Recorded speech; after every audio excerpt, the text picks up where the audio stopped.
Hello, and welcome to Tools Tuesday here on Answer Everywhere. Today we're taking a look at React, the Facebook framework for making web apps and also possibly native apps. Also later today, we're taking a look at the Twitter recommendation algorithm. So we got, or at least I have a full day, and let's see how far we can get. I'm going to try to keep this maybe closer to an hour. By this, I mean the React, the React episode. But we'll see. We'll see how long it actually takes. So React is a super well-known framework. I have only used it to play around with it. I haven't built anything production in React. I'm also not a JavaScript developer, so I'm sure you'll see as we go through that it's not as easy for me to read JavaScript code as some other programming languages.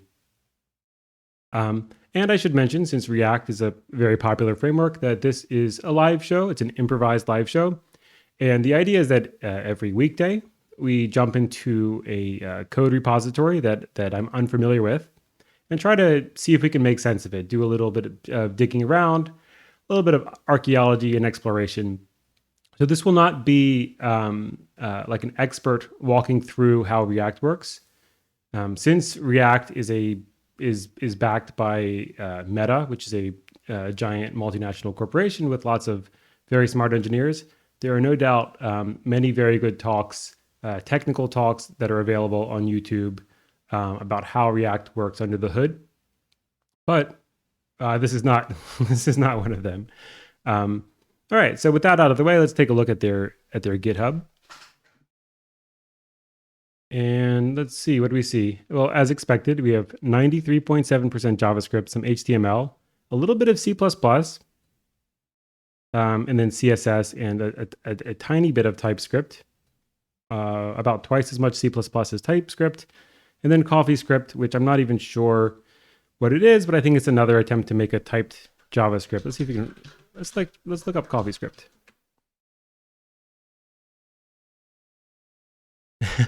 Hi, Ben. So Ben Black says that they got a notification, I guess, that I was doing this React thing. Hi, Ben. Welcome, and I hope you enjoy it. Yeah. Okay. So CoffeeScript it compiles the JavaScript and adds syntactic sugar inspired by Python, Ruby, and Haskell. But what's its selling point? I'm not sure. Maybe it's just like a nicer way to program JavaScript. And I think I just lost a window. Let me try something real quick. There we go.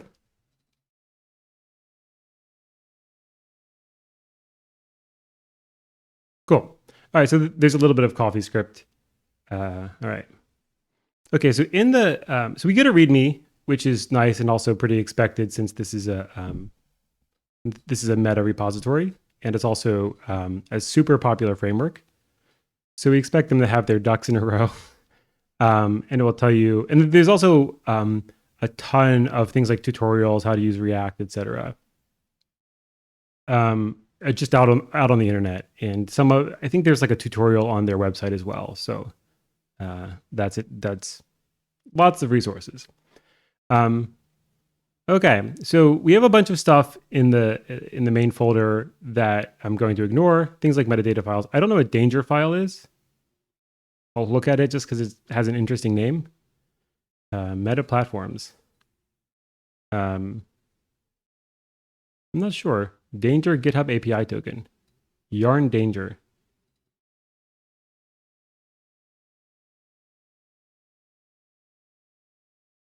Hi, if this is your first time editing or reading a danger file, here's a summary. It's a JS runtime which helps you provide continuous feedback inside GitHub.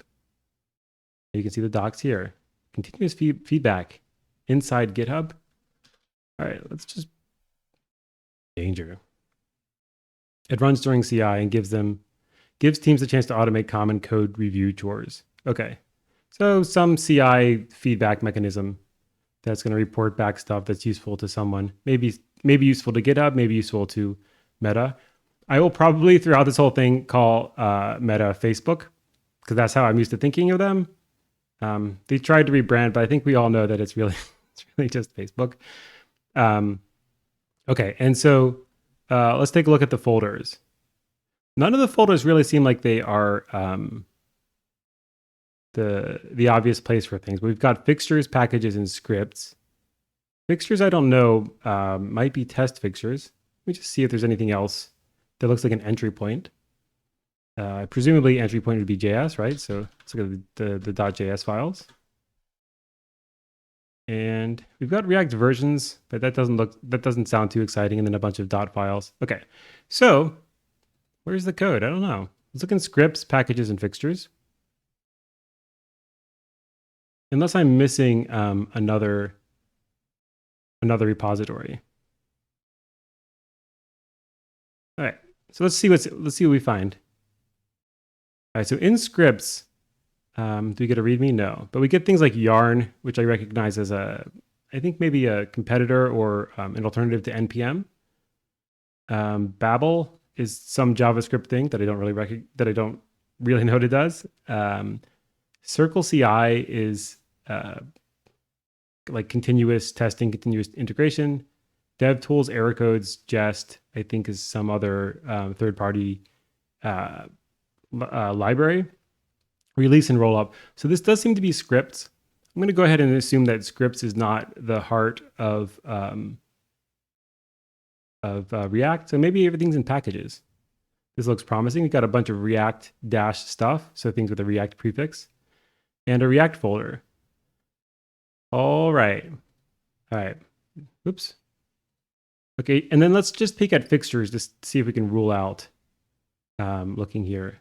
So we have attribute behavior, concurrent time slicing, DevTools, DOM, ESLint, Viz, flight browser, flight. So this stuff might be interesting, the stuff in fixtures. Maybe I'll pop out fixtures just so we can ignore it for now and maybe come back to it. Okay, so I'm going to guess that everything's in main/packages, and maybe that's how JavaScript libraries are. Again, I'm not a JavaScript person, but React seemed like an obvious entry point. I'm super interested in the scheduler. And let's look at the DOM. There's a bunch of DevTool stuff that could be interesting, but my goal right now is just to understand things on a high level. And let's see. Maybe React client. And what else do we want?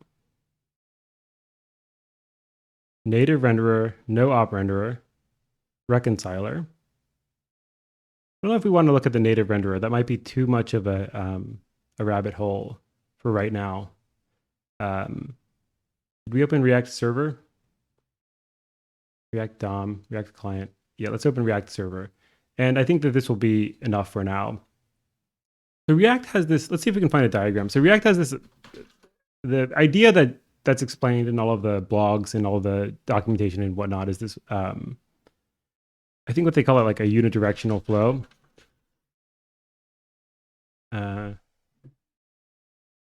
Yeah, so basically, you know, from, I guess, your view, people interact with your view, which somehow emits events, I guess is the way we're supposed to read this.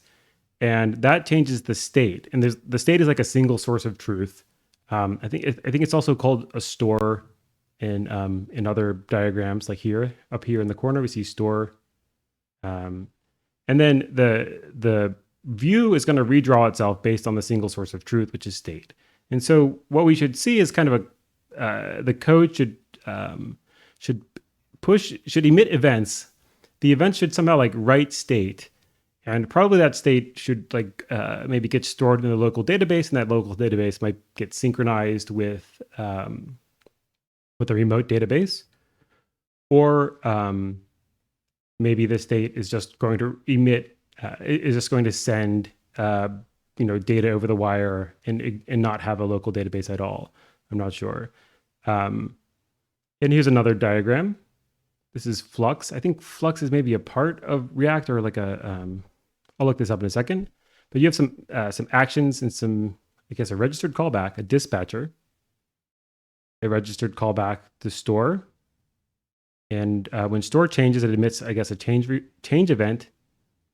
And that, I guess, impacts the controller view listens for change events and updates views via props.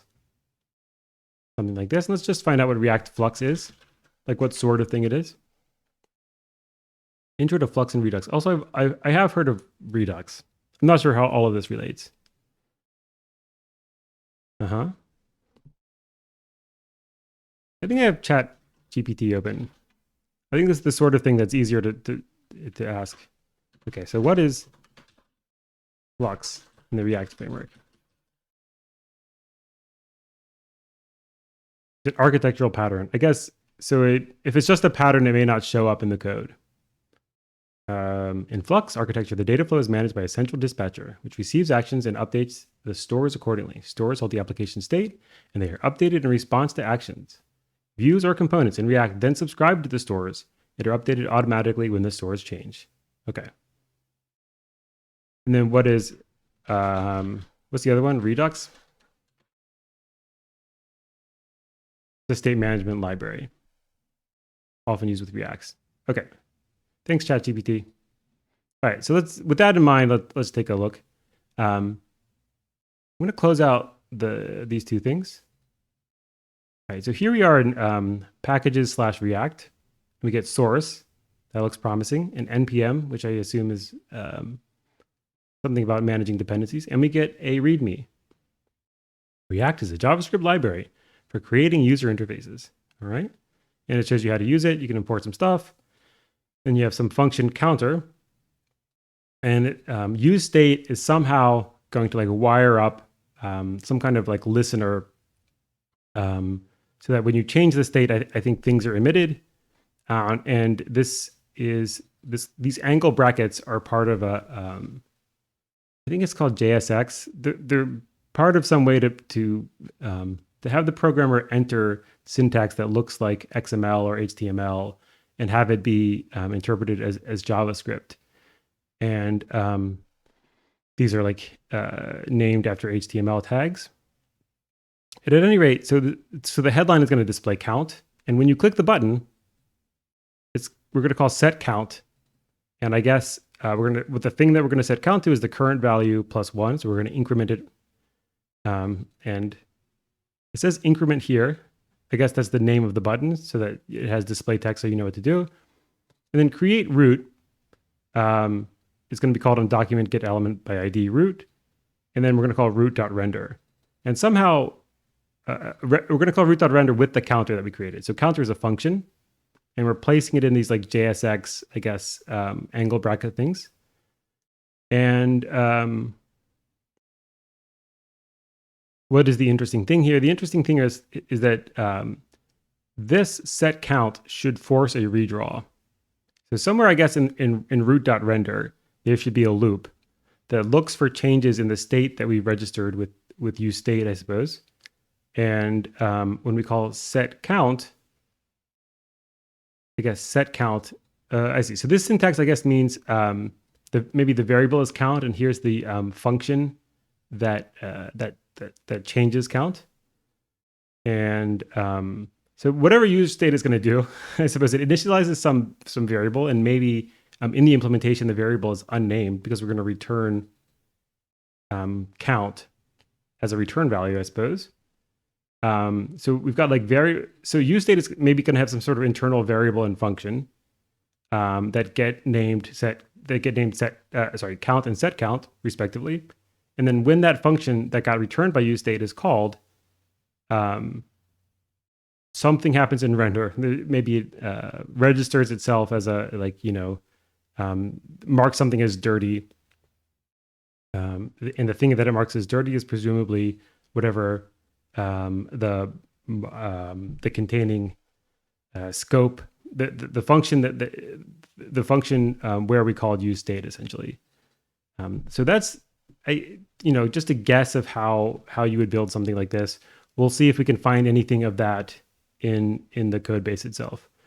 And then so inside of the inside of the inside of packages/React, we have, I think, as I said, source, but we've also got index. So I guess let's look at index. And then obviously let's look at source. And let's just confirm that npm we can ignore. No, I guess we can't, because I think I should probably look at JSX runtime and maybe this index.js. Okay, so this is basically nothing. So we'll ignore that index.js. I want to look at index before source, and then I want to look at, yeah, that seems fine. Look at JSX runtime after index. Okay, JSX runtime, we can look at it quickly now and just close it out. We're just going to require some stuff. CJS/react-jsx runtime .production.min.js.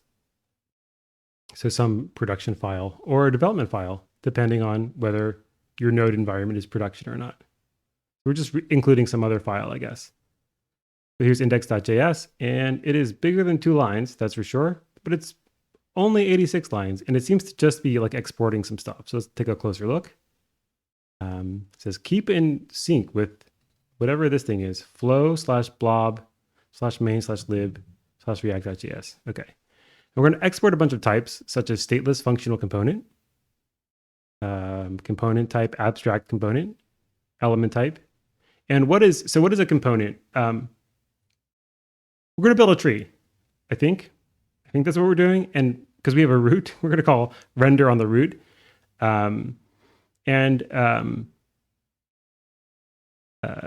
I vaguely recall that the basic model is this. We build out a tree, and then when things change, like those changes somehow flow down the tree. The tree kind of keeps track of what state depends on other state. And so component should probably be something more or less like a node. So it should have a reference to other components that are its like dependents or descendants or children. And so that's what I'm going to guess component is. Usually things are called like components or nodes, stuff like that. Node is a React node. Maybe not. Maybe node is more general than component. Okay, we also have element type, key. I don't know exactly what kind of key, maybe something that we use to look up other things. We also have a context, a portal, element props, config, and a children array. And I'm not sure what all the syntax is. This looks like a parameterized type of some sort.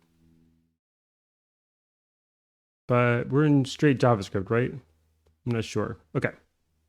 And then we're going to export a bunch of stuff. Export all exports. So they're available in tests. We can't use export star from in flow for some reason.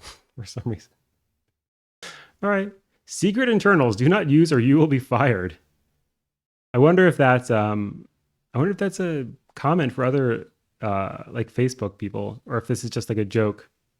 Obviously, I think if you use them, you probably won't actually be fired. But I wonder if that's like an inside joke to other employees, as opposed to a joke for like anybody who happens to be reading React. I don't know. I'm just curious. I guess let's blame. Let's see where it came from.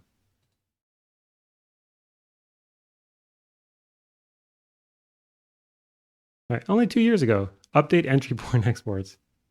Okay. Well, maybe it's not that old. Okay, and so we're going to export everything, including children, component, fragment, profiler, pure component, and a bunch of other stuff. Unstable stuff, use effect. I vaguely recall using UseReducer, useref. Okay. So that's just exporting stuff, setting stuff up, typical entry point stuff for code. Here we are in packages/react/source. So we just entered the source directory, and we've got a bunch of stuff, and I'm trying to figure out. Oh, I have this open twice, so I can close this.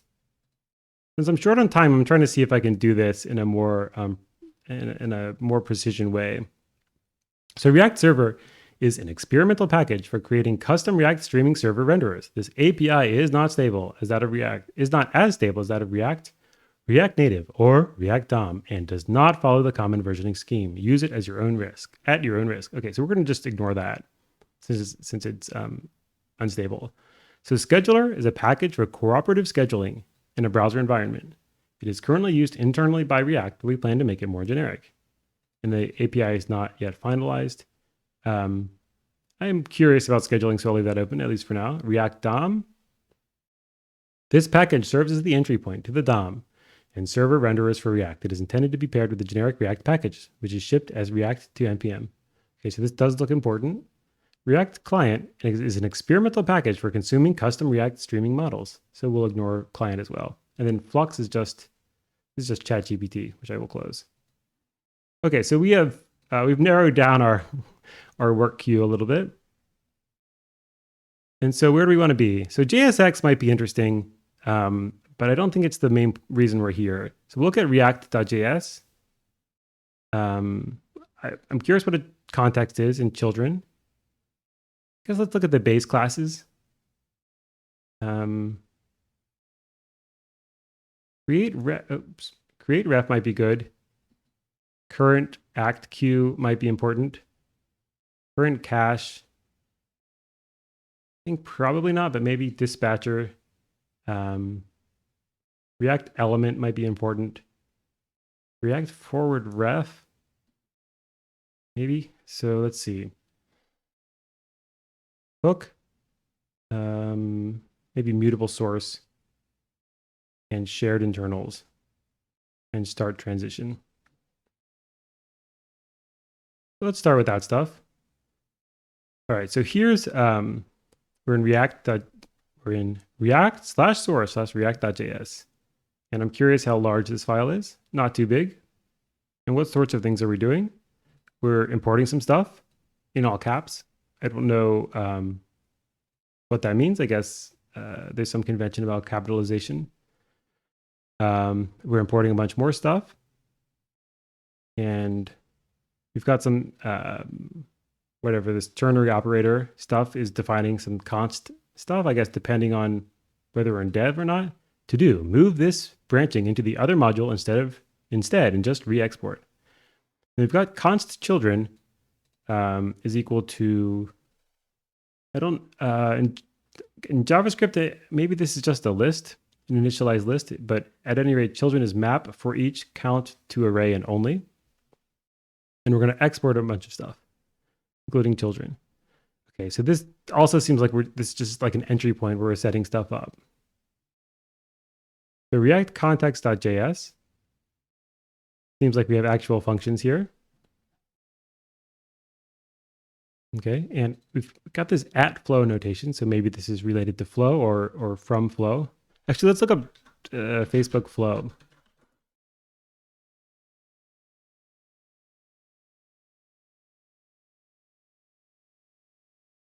Okay, flow adds static typing to JavaScript. The static type checker for JavaScript. Okay.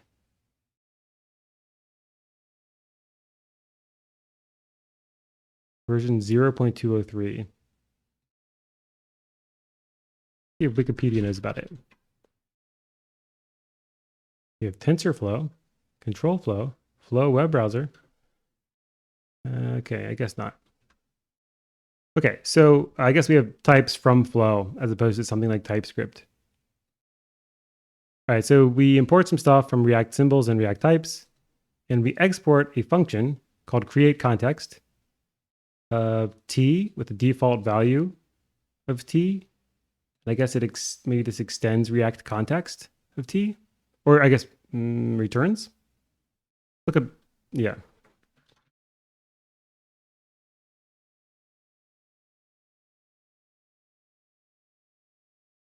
Just so I remember. Yeah, okay. Well, I guess you don't have types, right, in standard JavaScript. So whatever the syntax is, I guess it's from Flow. And so I will just assume it returns, or this means it returns a React context. So the second argument is to do. Second argument used to be an optional calculated changed bits function. Warn to reserve for future use. Yeah, I guess if you're going to change the signature, maybe warning seems reasonable. Okay, so React context t, I guess context of type React context t is how I'm going to read this. Is a thingamajig. This kind of looks like a dictionary or a struct essentially. And whatever this type thing is, I guess this type is React context type. And we've got current value current value 2, thread count, provider, and consumer. And provider and consumer are null. And they are these, whatever parentheses means, maybe like a tuple.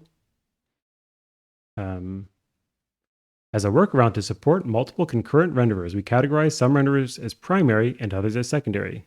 Okay, we only expect there to be 2 concurrent renderers at most, React Native and Fabric. React DOM primary and React Art secondary. Okay, so the thread count, I suppose, is used to track how many concurrent renderers this context currently supports. So whatever context is doing, it's keeping track of renderers, where presumably the renderer is going to be the object that kind of encapsulates the logic for like walking the tree and putting images on the screen in some way. And then a context provider is just has this underscore context and is set to context, I guess. Where you have some things about whether we've warned about stuff. If we're in dev, we do some stuff. What if we're not in dev? And if we're not in dev, I guess we just ignore this. Oh, maybe we go to this else. Else context.consumer is equal to context. Okay. Why do we do so much more stuff for dev? I'm not sure. Oh, maybe, is this the end of if dev? I think this is the end of if dev. So maybe this is unconditionally done. Object define properties. So we'll define properties, I guess, for it. And the properties are things like provider. Maybe this is a getter. A setter. It's current value getters and setters and stuff like that. Okay, this is some syntax for defining like an object of some sort. Okay, so here's React children. Import type React node list. Import is array. I guess that's to check if something is an array, because maybe the type system doesn't know. Escape and wrap key, so it is safe to use as a React ID. All right, how do we escape?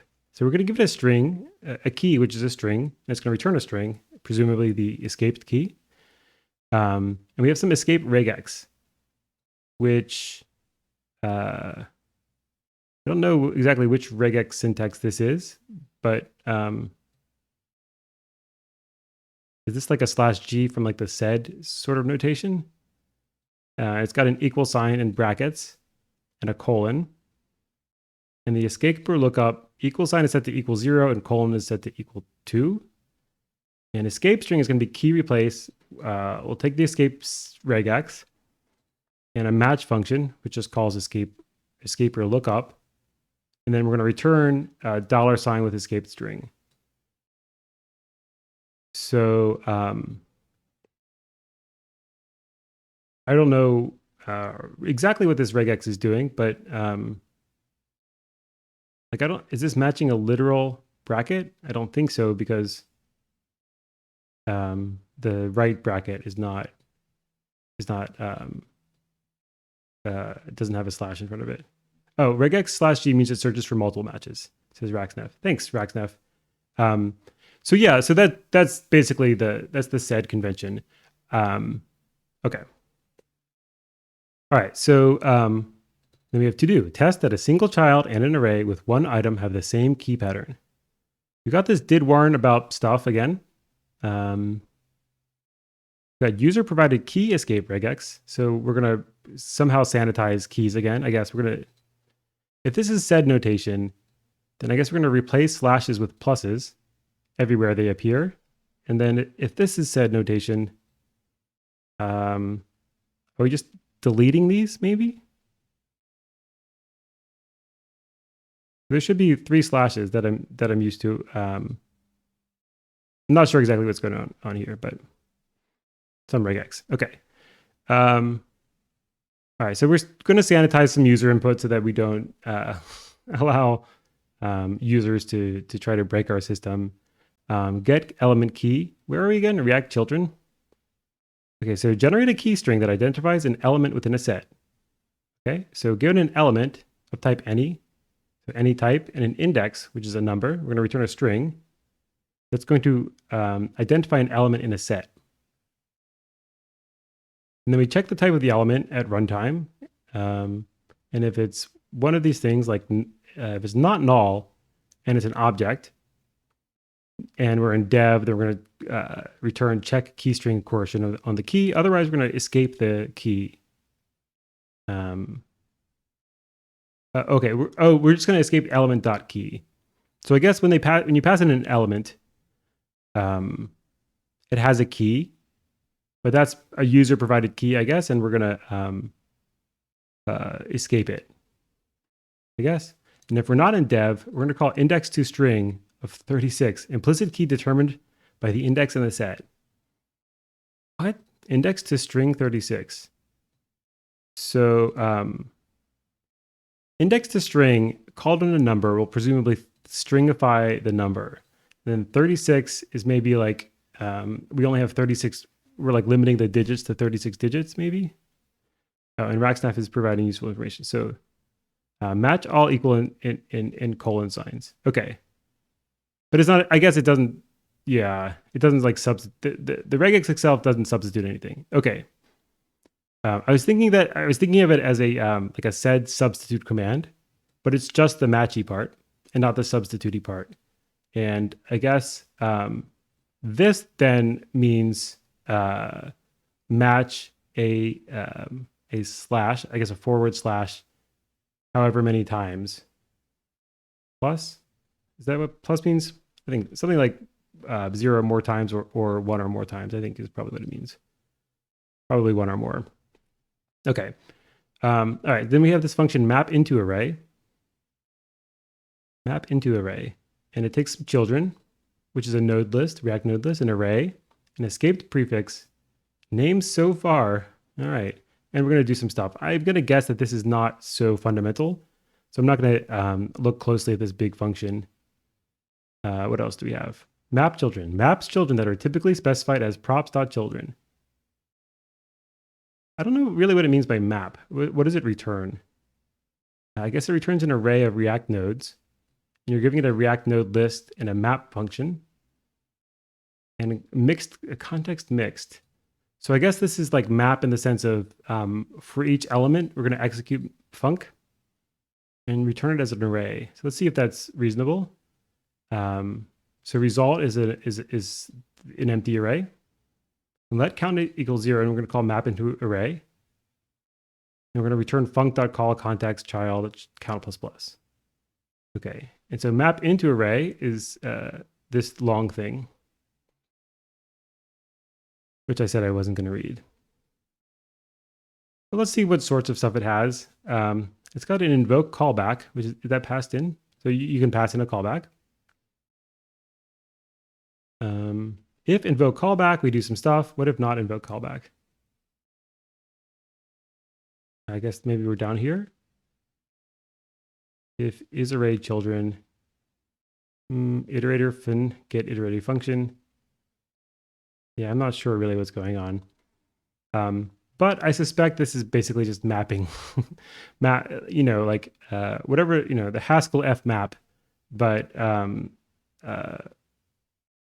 customized for like the React containers, things like arrays and whatnot.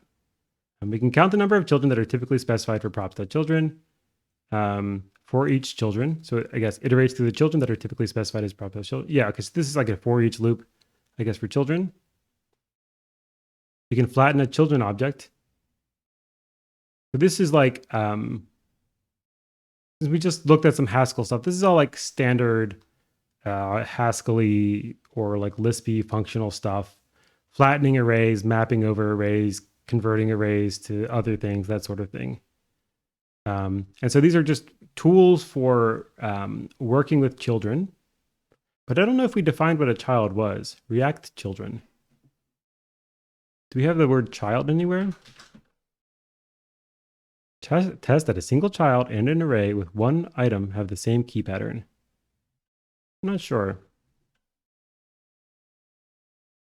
And maybe child is not like its own type. Maybe it's just the descendants of a tree of some sort. And Racksnap says, back to the regex stuff, match all, I guess / signs. Yeah, okay. one or more times, I guess, is essentially, I think, consistent with what I was saying, or consistent with one of the things I said. All right, so here we have React base classes. So these should presumably be base classes. We have a React no op update queue, which we're importing. A function component is a base class helpers for updating the state of a component. Okay, so component takes props, a context, and an updater, and these things are not typed, unlike some of the other stuff that we saw that was typed. And it just sets the corresponding variables. And this .updater is either updater, which was passed in, or a no op updater. We initialize the default updater, but the real one gets injected by the renderer. So I guess the renderer is going to come in and change things.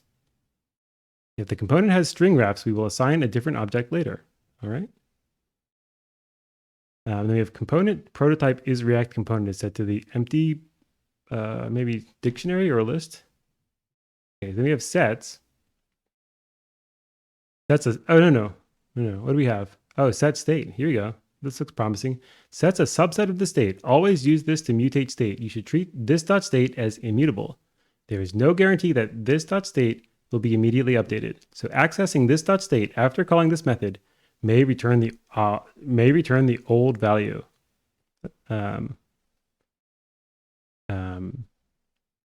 There's no guarantee that this.state will be immediately updated. So accessing this.state after calling this method may return the old value. That's interesting. Okay.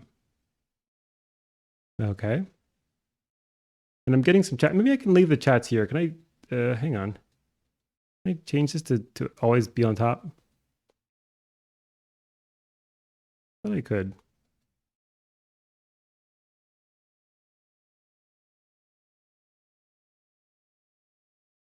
No? This. There you go. So I'll just leave the chat here. So React stuff says children seems to be a React node as well. Yeah, I think that's right. The question I had was whether like child was a like an object type that was defined somewhere that had its own properties and stuff. But yeah, it seems to be like a React node, which implies the kind of tree structure.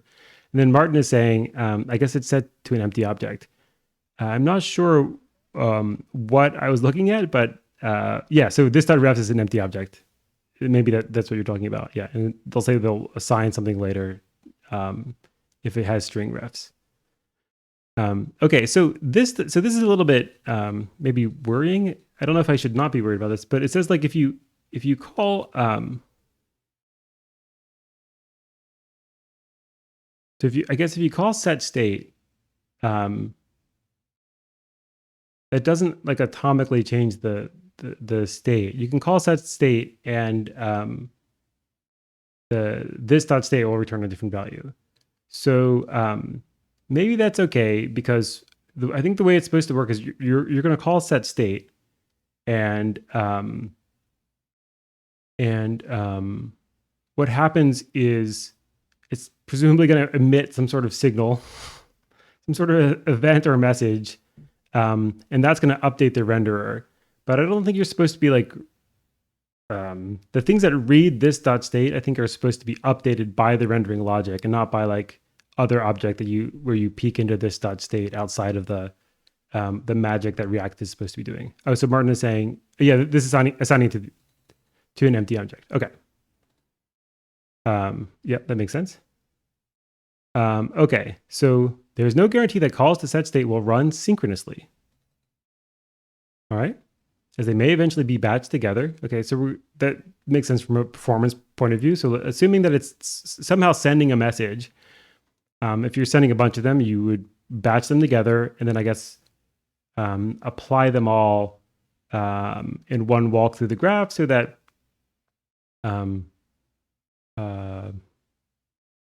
it looks, it's more performant and it looks nicer for the user. You could provide an optional feedback, an optional callback that will be executed when the call to set state is actually completed. Okay, so if you need a set state yourself, you can give it this callback. Okay, when a function is provided to set state, it will be called at some point in the future, not synchronously. It will be called with the up-to-date component argument state props context. These values can be different from this.star because your function may be called after receive props, but before should component update. So should component update, I'm familiar as like a one of the functions that at least appears at the like tutorial level. So this should be something I think lots of people use. I don't remember receive props, but these are based on context. These sound like two callbacks during different states or different times in the rendering logic. And this new state props in context will not yet be assigned to this. Okay. All right. So set state is a function. Component.prototype.set state. The function that takes partial state in a callback. And the type of partial state. Okay. So if we're basically doing dynamic like type checking of some sort. If the partial state's not an object, and partial state is not a function, and partial state is not null, we're going to throw an error. Otherwise, we're going to enqueue set state. So we have some queue, and this dot updater, whatever updater is, it's got the updater has a queue, and we're going to enqueue set state with partial state callback and set state, and we're not, I guess, returning anything. Force update forces an update. This should only be invoked when it is known with certainty that we are not in a DOM transaction. All right, so I guess DOMs have transactions, or at least in React, there's like transactional manipulation of the DOM, and it's just enqueues a force update. And here's some deprecated APIs, which I guess we'll ignore. Component dummy, pure component. Convenience component with default shallow equality check for the SCU. I don't know what SCU is, but some object with shallow equality. And then more pure component stuff. Okay, so this seems to be like the beginning of where we're seeing some of the React stuff.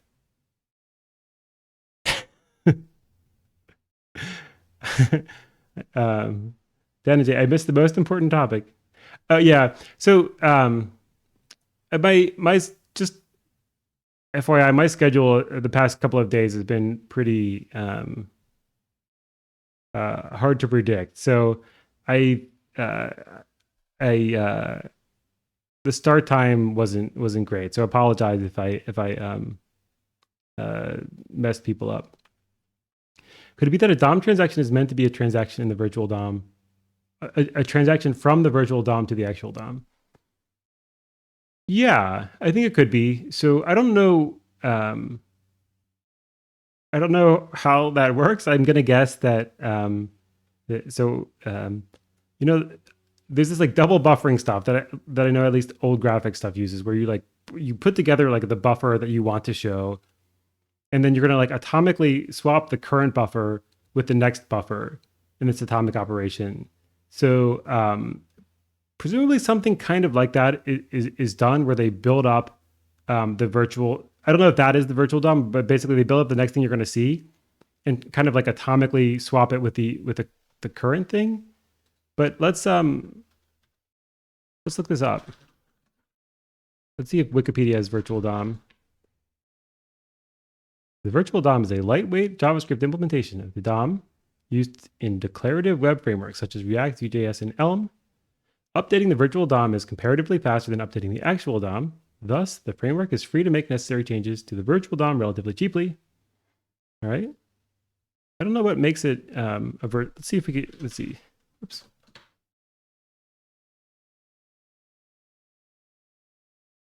Let's ask GPT, and while we're pulling that up, let's see if there's,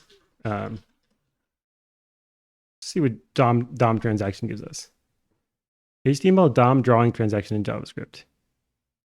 Depth of market.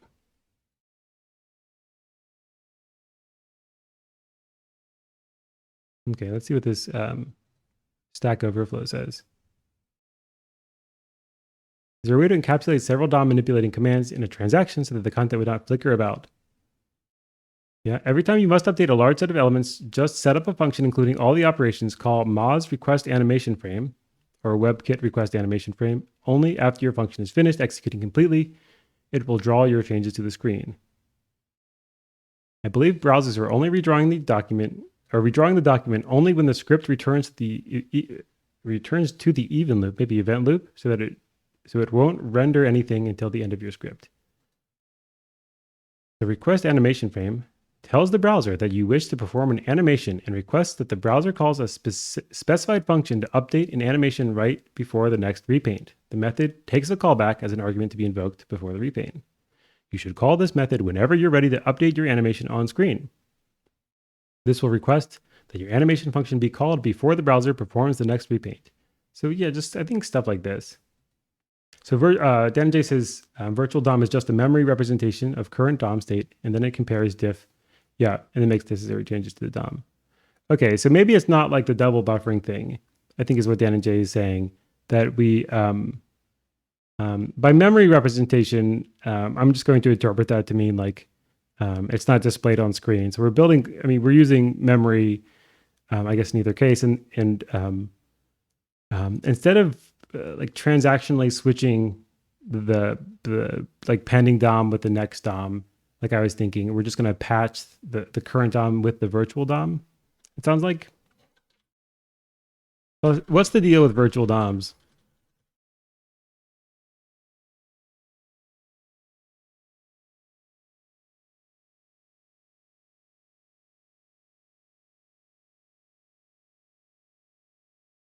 Yeah, it's an abstraction of the real DOM in a web browser. And it's a programming concept that allows developers to update the UI or user interface of a web application efficiently without directly manipulating the actual DOM. In traditional web development, when the state of a web application changes, the browser's rendering engine has to re-render the entire page. This can be an expensive operation. A virtual DOM works by creating a lightweight copy of the real DOM in memory, which can be manipulated and updated much more quickly than the actual DOM. When the state of the application changes, the virtual DOM updates the necessary parts of the real DOM. Yeah, but how? It actually lives on top of the actual DOM. Okay, maybe we can find it if it's in this. If it's part of React. I'll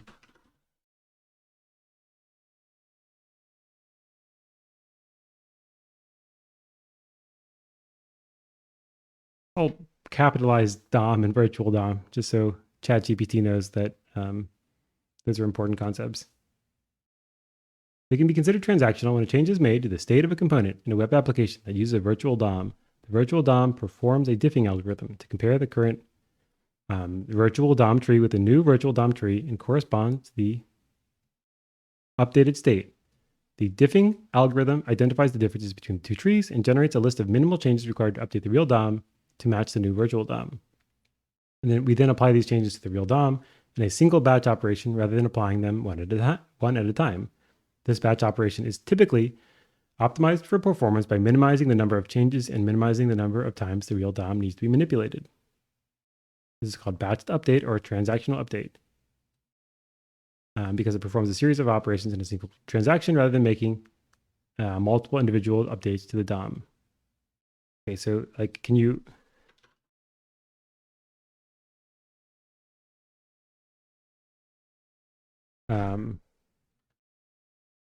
So I'm going to ask if you can roll back a transaction. No, it's not possible to roll back a partially applied virtual DOM transaction. Okay. I don't know if that's true. ChatGPT just makes stuff up sometimes. If you search virtual DOM Dan Twitter, I wish on Google, you will hear from the core contributor of the React what he has to say. Yeah, okay, let's do it. Dan Twitter, I wish. Is this him? And why is there Dogecoin? Okay, this is Dan Abramov. I wish you could retire the virtual DOM. It made sense in 2013 because otherwise people assumed React creates DOM nodes on every render, but people rarely assume this today. Virtual DOM sounds like a workaround for some DOM issue, but that's not what React is. React is a value UI. Its core principle is that UI is a value, just like a string or an array. You can keep it in a variable, pass it around, use JavaScript control flow with it, and so on. That expressiveness is the point, not some diffing to avoid applying changes to the DOM. For example, if it was fast enough to always assign properties on every node update, we would just do that. We wouldn't throw away our React apps because DOM is fast now. That's nonsense. Okay. Hawkman says, wait, so there are two virtual DOMs. Um, I don't know. Maybe someone who knows more about this can answer that. I'm guessing there's only one virtual DOM. You're more or less building up a diff. But you don't build, presumably you don't build the diff directly. It's easier to build up some sort of model of the DOM because you have this hierarchical tree structure from the way that people have programmed their React apps. So it seems like what they do is build some like tree model that's somehow DOM-ish, and then from that and the current DOM create a diff, and then like apply that diff as transactionally as they can. So if the description I just gave is not correct, someone please let me know. But that's like my mental model, I guess, based on the conversation we just had in the chat and chat GPT and reading the Dan stuff on Twitter. Okay, so I'm going to jump back to wherever we are, React create refs. So it's going to create refs. It's going to create a ref object, an immutable object with a single mutable value. So the object is immutable, but it like basically holds a pointer. And what I guess current is the pointer. It's maybe set to null. And if we're in dev, we're going to seal it somehow. Okay. We have React current act queue. Something about render tasks. React current act queue. It has current, which is null or an array of render tasks. And then is batching legacy is false, used to reproduce behavior of batch updates in legacy mode. Okay. Do we not have batched updates now, or is it just that legacy batching is different from current batching? And did use promise tracks whether something called use during the current batch of work determines whether we should yield to micro tasks to unwrap already resolved promises without suspending. Okay, so this is kind of like just, I guess, like configuration and more setup. Here's the React current dispatchers. And it's either a dispatcher or a null.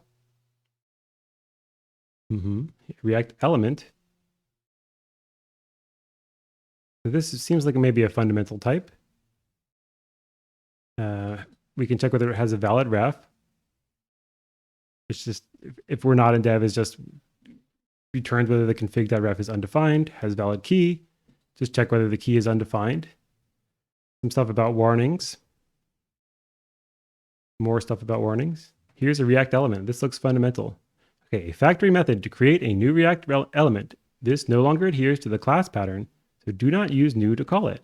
Also, instance of check will not work. Instead, test $2 signs type of. Maybe the first $sign is consumed by the document processor, and it really means $sign type of. Field against symbol .for React.element to check if something is React element. So we're just going to look at, I guess, whether it has some field called React element and check the fields type, I guess, and depending on the type of that field, that will tell us whether it's a React element. Okay. And when we create, it's a function and not like a class, I guess. And it's going to take a type, a key, a ref, a self, a source, an owner, and props. Okay. And then we're just going to, it's more if dev stuff. And it just creates an element and then returns it. And then optionally does some stuff if we're in dev, I guess. And then we have export function JSX.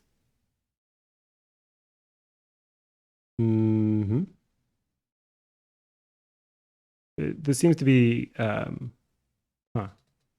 which ultimately calls return element with type key ref. Did we pass anything into this JSX things? Yeah, so JSX has a type config and a maybe key.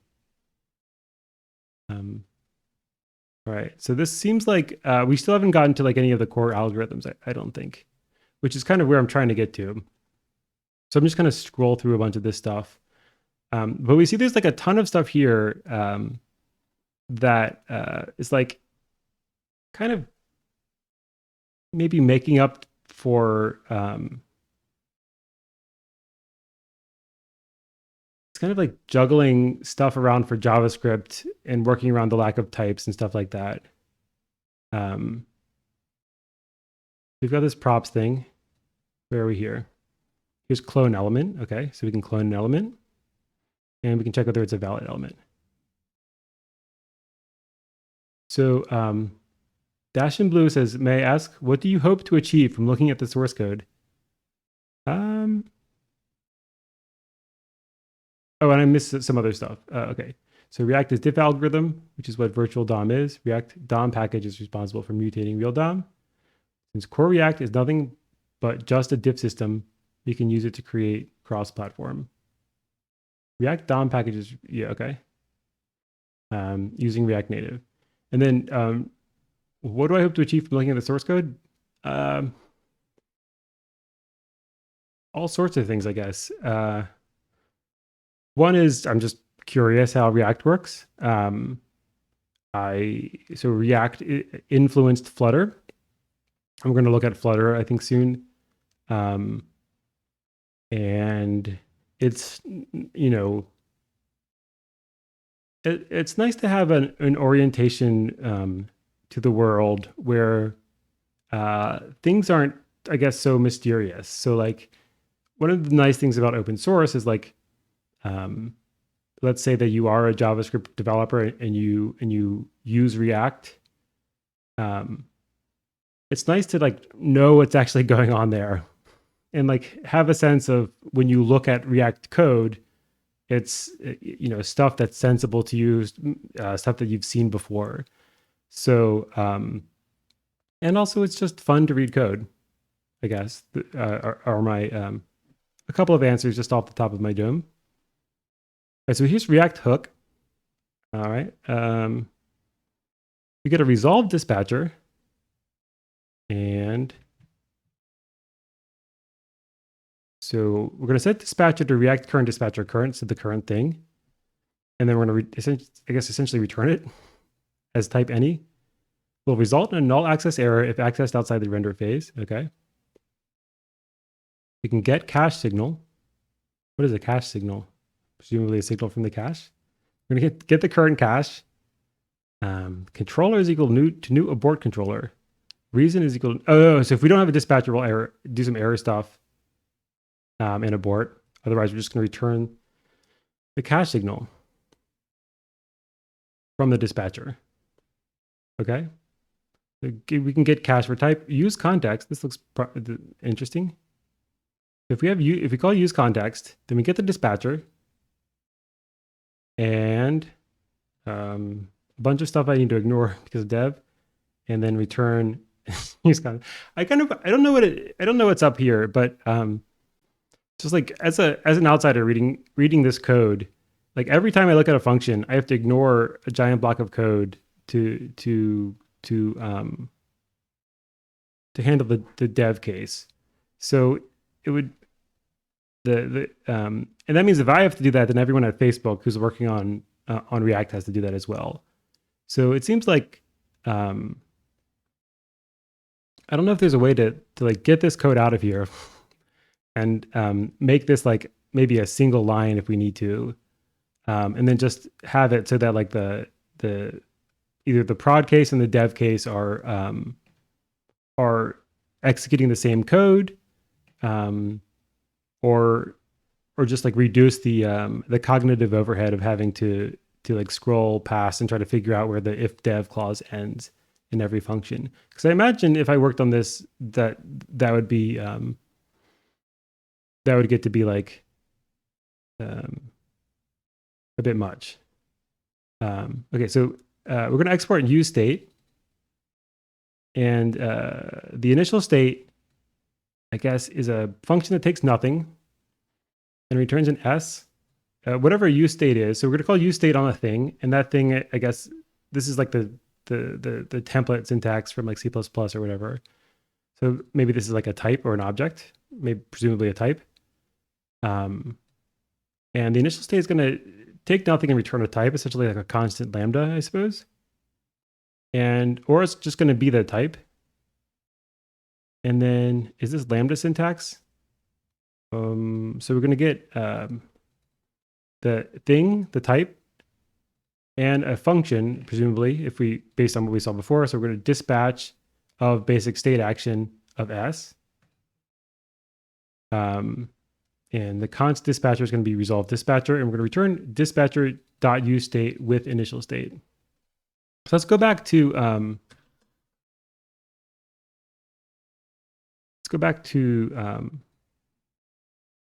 not this. Maybe it was just the React website. Somewhere I saw some stuff, maybe learn React. Or was it the README? Managing state. I think it was the README, but let's see if we can. Yeah, okay. So useState, I think is this function. So useState is going to be called on a thing. It's going to be, in this case, it's the empty string. So the type should be string.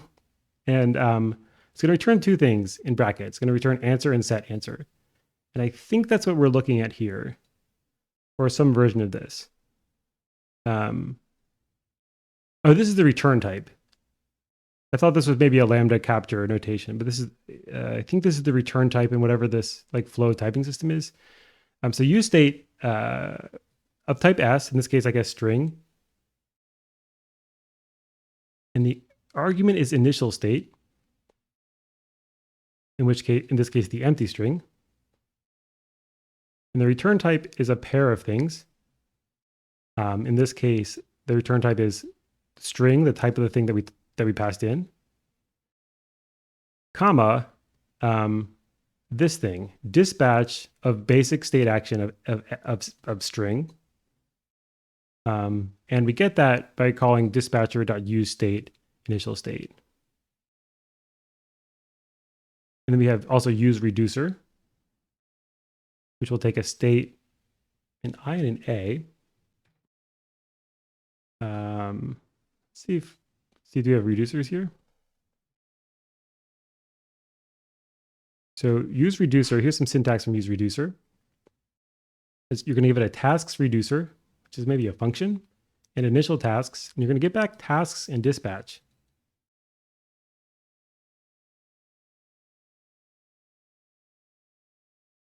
We'll get back to the chat in just a moment. Extracting state logic into a reducer. Components with many state updates spread across many event handlers can get overwhelming. For these cases, you can consolidate all the state update logic outside of your component in a single function called reducer. Your event handlers become concise because they only specify the user actions at the bottom of the file. The reducer function specifies how the state should update in response to each action. Okay, so you've got some task reducer. Do we define what the task reducer is here? Yeah, so task reducer takes tasks and actions and returns something. It returns maybe tasks. Okay, so let's see if we can see that in the syntax here. So we're going to take the tasks reducer function and initial tasks, so like an initial argument, and we're going to return tasks after having reduced them, and dispatch. So where is dispatch used?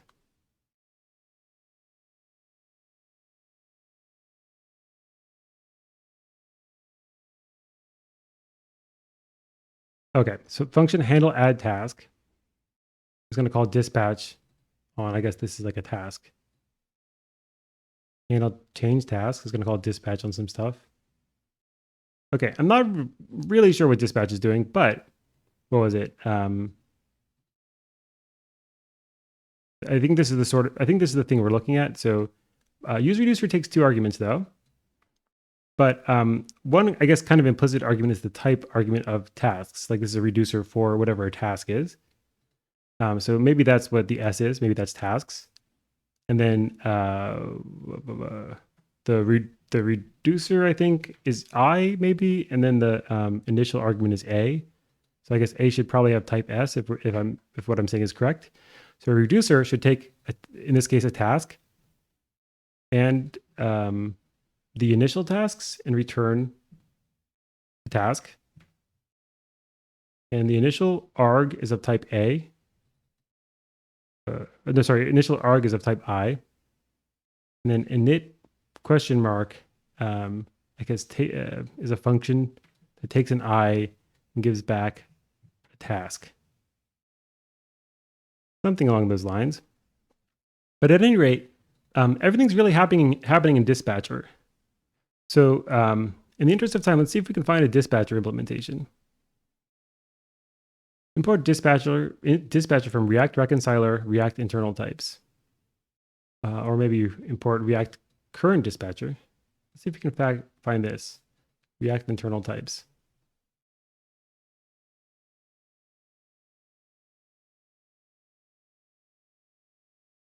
There's shared internals.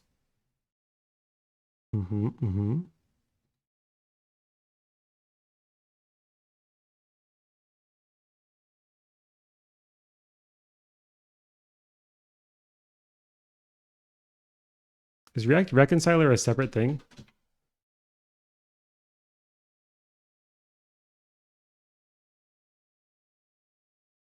An experimental package for creating custom React renderers. Okay. Let's see if we can find internal types. Yeah, here it is. So what do we want? Like use state? Export type dispatcher. Use state as initial state, blah, blah, blah. So this is the right signature. And then where is it defined? Do we import it from somewhere? Is this just exporting the type? Let's see if we can quickly find it in this other repo.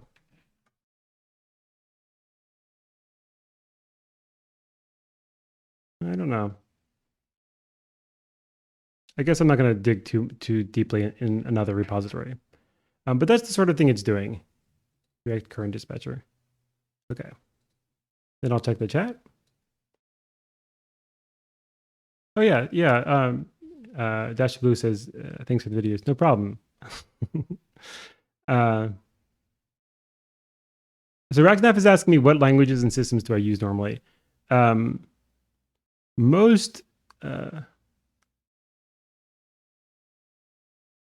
Mostly C++ and so things I've used a lot of in production are C++ and Java and but also like Python and Kotlin and I'm sure there's some other stuff. There's like, yeah, but mostly stuff like that, kind of like back-end languages for the most part. Most juicy parts would be under Fiber/React Reconciler. Yeah, okay, let's see if we can find that. All right, so why not make it if not dev return? That's interesting. That's a good question. So like, I think there's a preference in a lot of maybe I don't have a lot of, but in some style guides that if you have a conditional, you try to make it if variable as opposed to if not variable. I guess you could do something like if prod, but it does kind of like it does kind of seem like there's something that's not quite working right, and maybe it's just that JavaScript is not quite working right. It seems like a lot of the dev stuff. I haven't been reading it, but I'm going to guess it's like setting up, React is nice to develop, and it does this like fast reload stuff. And presumably it also does stuff like keep metrics and stuff like that. So I'm going to guess that that's a lot of the dev stuff. So a lot of that dev stuff is probably fundamental to its like behavior as a development framework. The developer experience or DX or whatever it's called. So you can kind of, assuming that's the case, that you can kind of see why it's there. But I'm not sure, I'm not sure the right way to handle it, honestly. I'm not necessarily criticizing it. I think that the people who wrote this probably absolutely know what they're doing.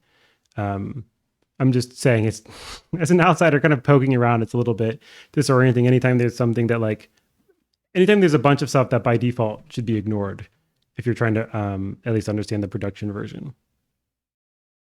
So somebody was saying, Dan and Jay was saying fiber/React reconciler. So let's see if we can find that. Is fiber a separate repository?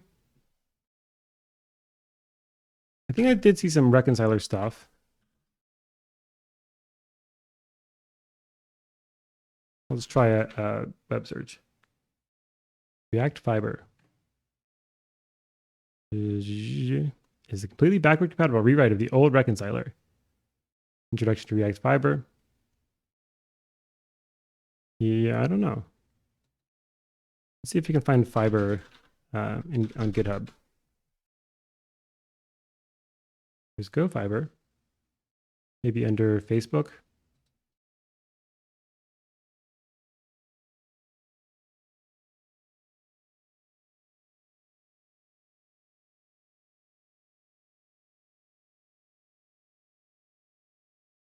Commits issue. I don't know.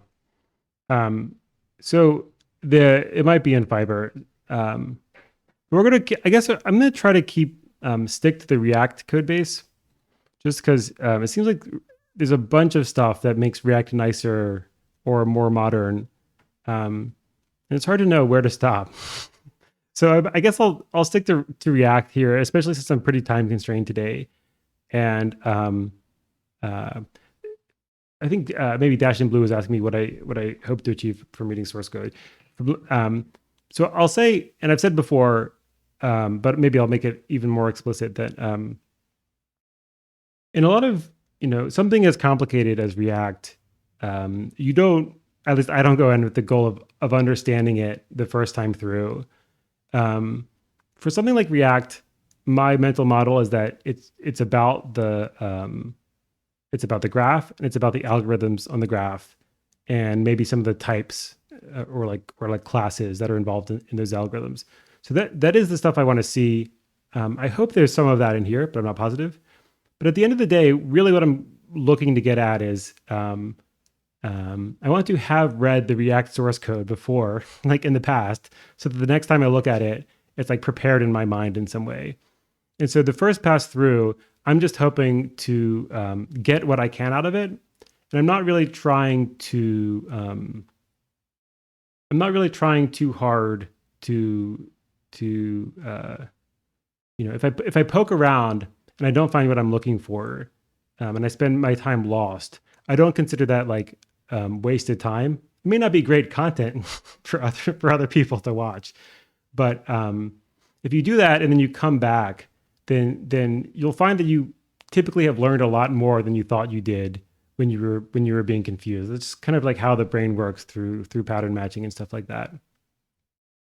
So in my case, today I'm looking at this framework that's complicated and is in a language that I don't really speak, I don't really know, and so I don't have very high expectations of walking away feeling like I've understood what's going on.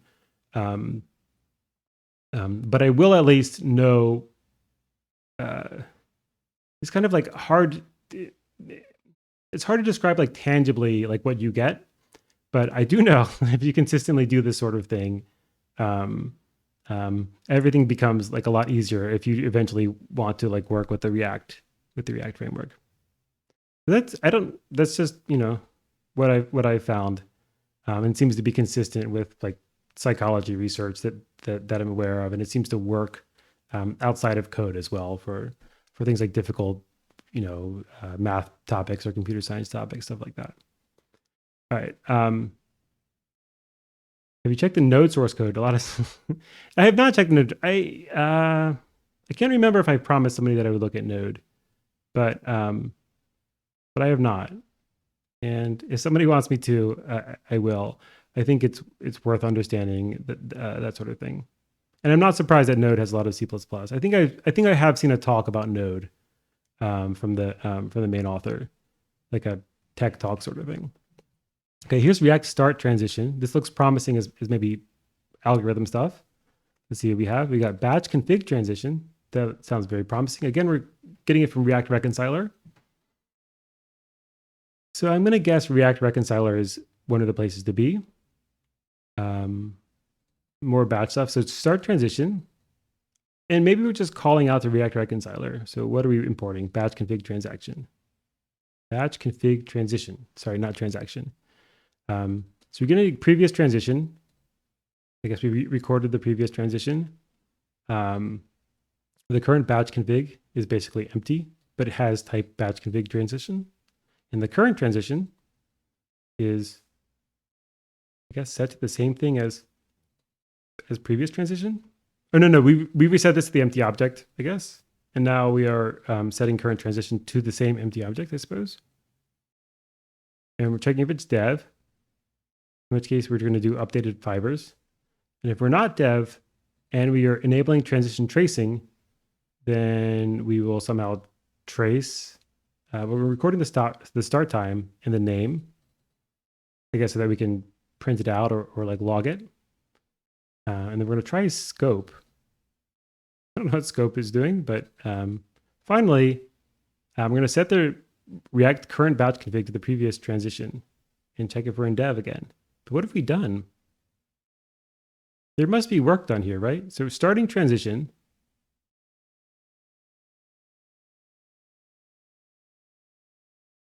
This doesn't seem to do any work unless I'm wrong. This doesn't seem. Oh, we're passing in scope, which is a function that has side effects, and we're calling it here, and then cleaning up. Whatever scope is, I guess scope is doing the work.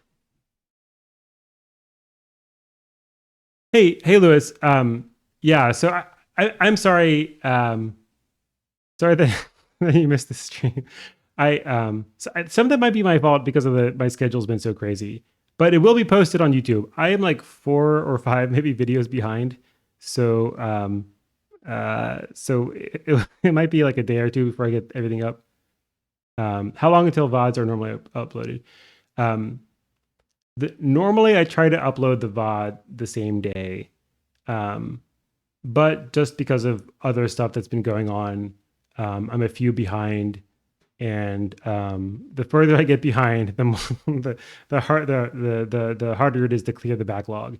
So my goal is to get them up in the next like 2 days, probably like everything backlogged at once. But and then going forward, I'm gonna try for about the same day.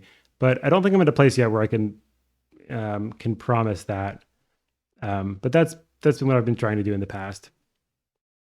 And Raxnaf is asking, what do you mean by that? Is that a question for me, Raxnaf, about something I said?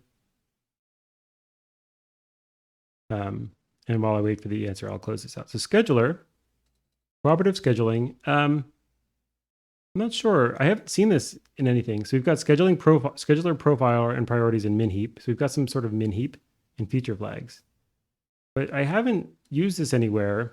I mean, I haven't seen this used anywhere. So I guess I'm going to ignore it. And here's React DOM. This might be where a bunch of the stuff is. So you have server rendering stub, client.js source directory, server.bun, whatever .bun.js is, maybe a bundle, a static node. Did I open server.js?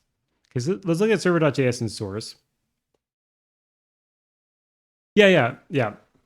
Okay. Yeah. A VOD is like Twitter speak for a recorded version of the live stream. Oh, so Lewis, what I've been trying to do when I have been behind on uploading VODs is video on demand, right? Is what it stands for. I've been trying to leave the YouTube live stream up a little bit. But that's until I get the higher definition version up. But sometimes like people comment on the live stream like after it's done, and then like I don't want them to like lose their comment or for me to forget about it.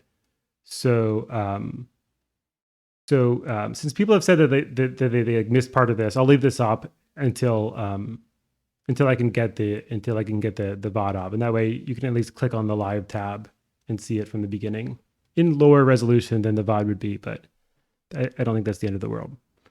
Okay, so in React DOM, we have React DOM float and also server events and client and test utils. Float, is this about floats? Prefetch DNS. I'm going to import from shared React DOM internals. I don't know what float is about, but we can prefetch DNS entries. Okay, we can pre-connect maybe to a backend. Dispatcher current, dispatcher pre-connect. So all this stuff is in the dispatcher from the shared internals. And where's shared? Is that here? No. Let's try find. We do have a thingy.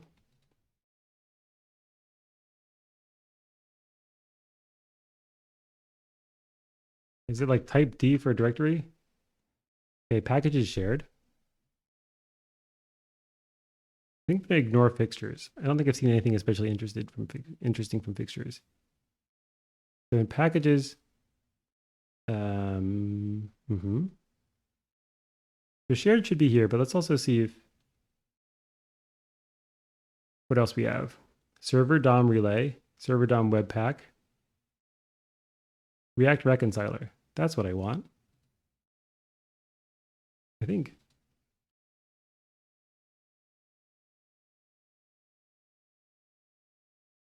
This is looking promising. Child fiber, current fiber, React fiber. Do we have dispatch thing? See if you can find. Oh, hello, Pedro.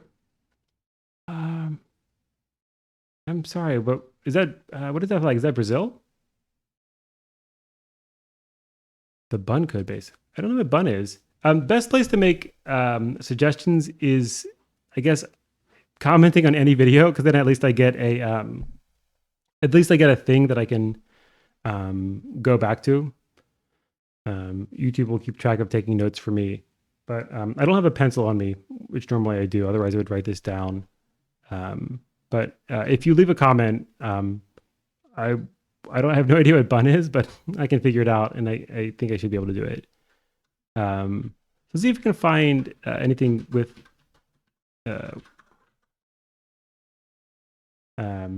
dispatch. React current dispatcher is all we get here. Okay. So whatever dispatcher is, I'm going to guess it's in that other repo that we saw. Okay, so here's shared. I forget what I was looking for in shared, but it looked interesting.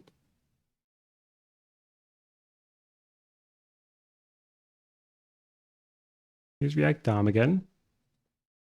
Here's React DOM server. This does not look that important. Server bun fizz, whatever fizz is. Fizz server browser, fizz server node, fizz static browser. Let's just pick one of these, maybe fizz server browser. So we're going to import create request, start work, start flowing. We're going to import create response state and create root format context. Got some options. Render to readable stream. Okay, and it's going to take a React node list and some options. It's going to return a promise of a React DOM server readable string. And we're just going to call return new promise. And this just looks, so resolve reject. And we're just going to set like on already. Okay. It doesn't look like it does any work yet. On shell error, on shell ready. Okay. On shell ready, I guess we're going to call whatever pool is. I guess when you pull from the stream, it's going to, maybe you have to explicitly call some sort of function on the stream to start it to do work. So it's like lazily going to start working, and it's going to call start flowing. And we've got this create request stuff. So we're start flowing. We're importing it from React -server /source /React Fizz server. And I think that Server, do we have server/source?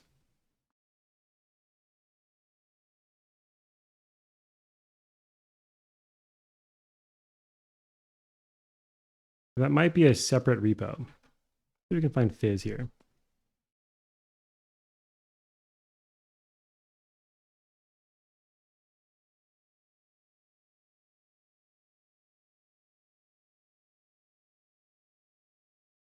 Packages, okay. Server source React fizz server.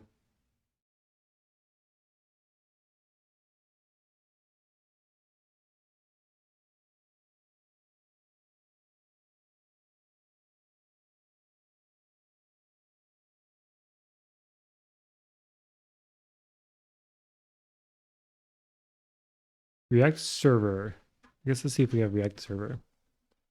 Okay, where?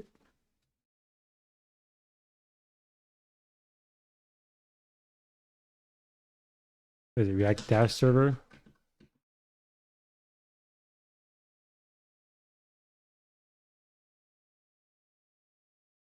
Can I do this source? Let's see if I don't think this thing has a source. I think this is where I am now. So oh, there's a source. What are we importing? From React Fizz server. But where am I here? Oh, that is where I am. React Fizz server browser. Oh, okay. So this is the same directory, but we're importing it from React Fizz server. Okay. No.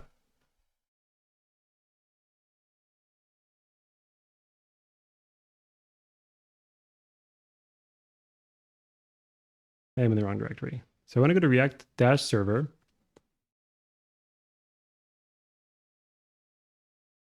Then to source. And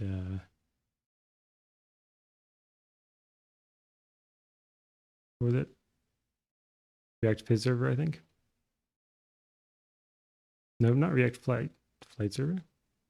I just changed flight to Fizz. This is definitely a case where it'd be nice to have like go to definition. All right, so here's React Fizz server. Let's see if we can find start streaming. Start something, start flow, start flowing. Okay, so we're gonna take a request and a destination. And we're gonna check if the request status is closed, if its destination is null. And then we're gonna try flush completed queues on the request and destination. Okay.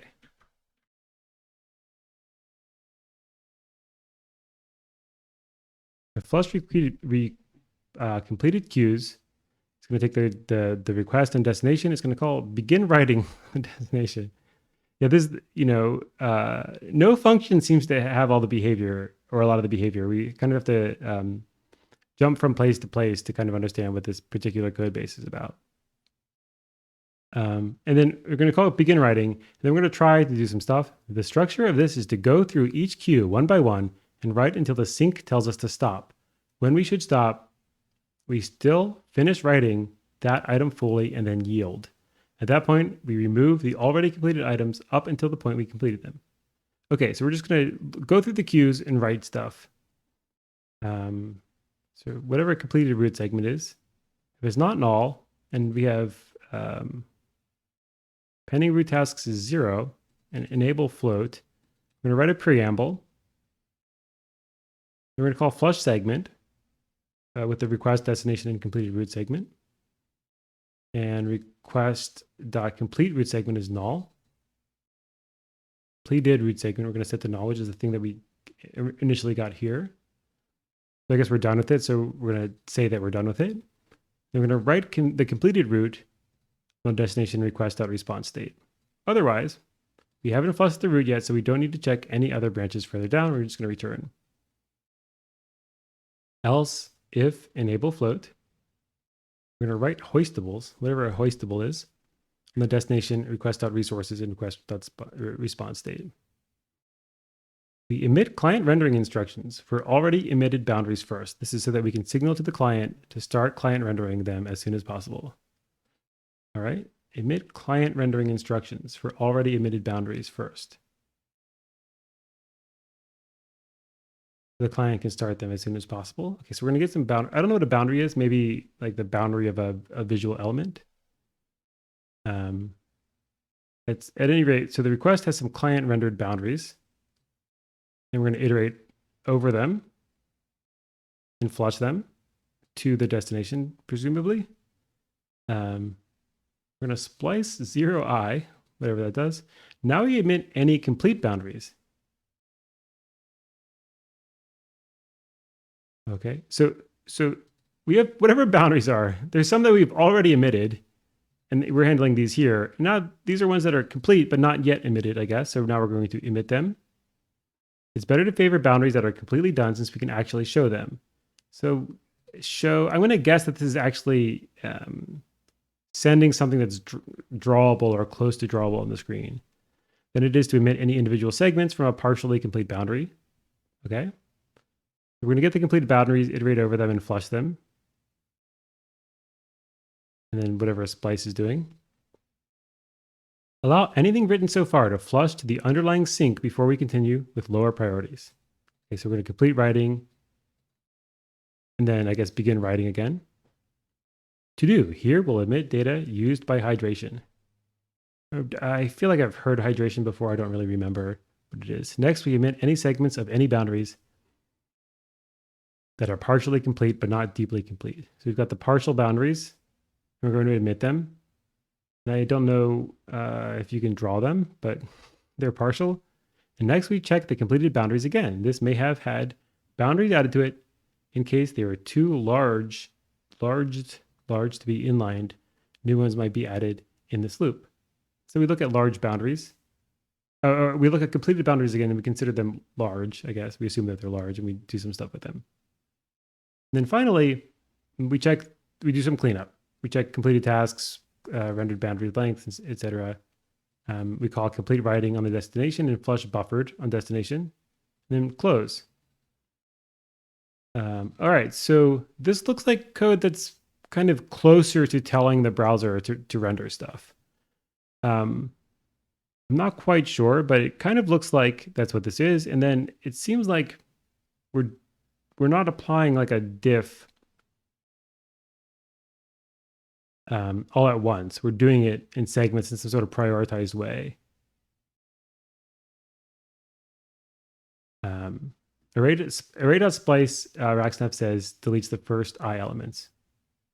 Okay, so we're just zeroing out, I guess, elements that we've consumed.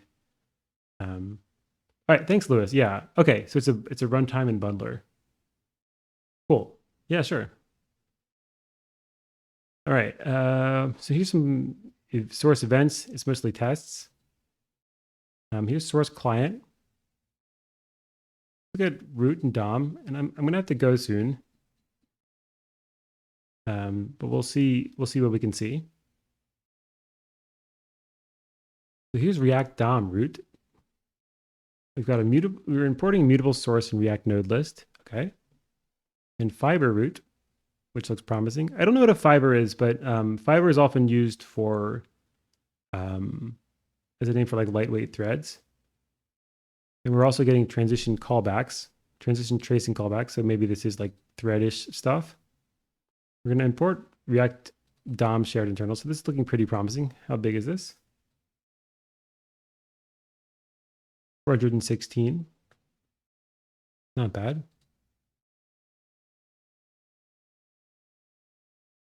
Okay.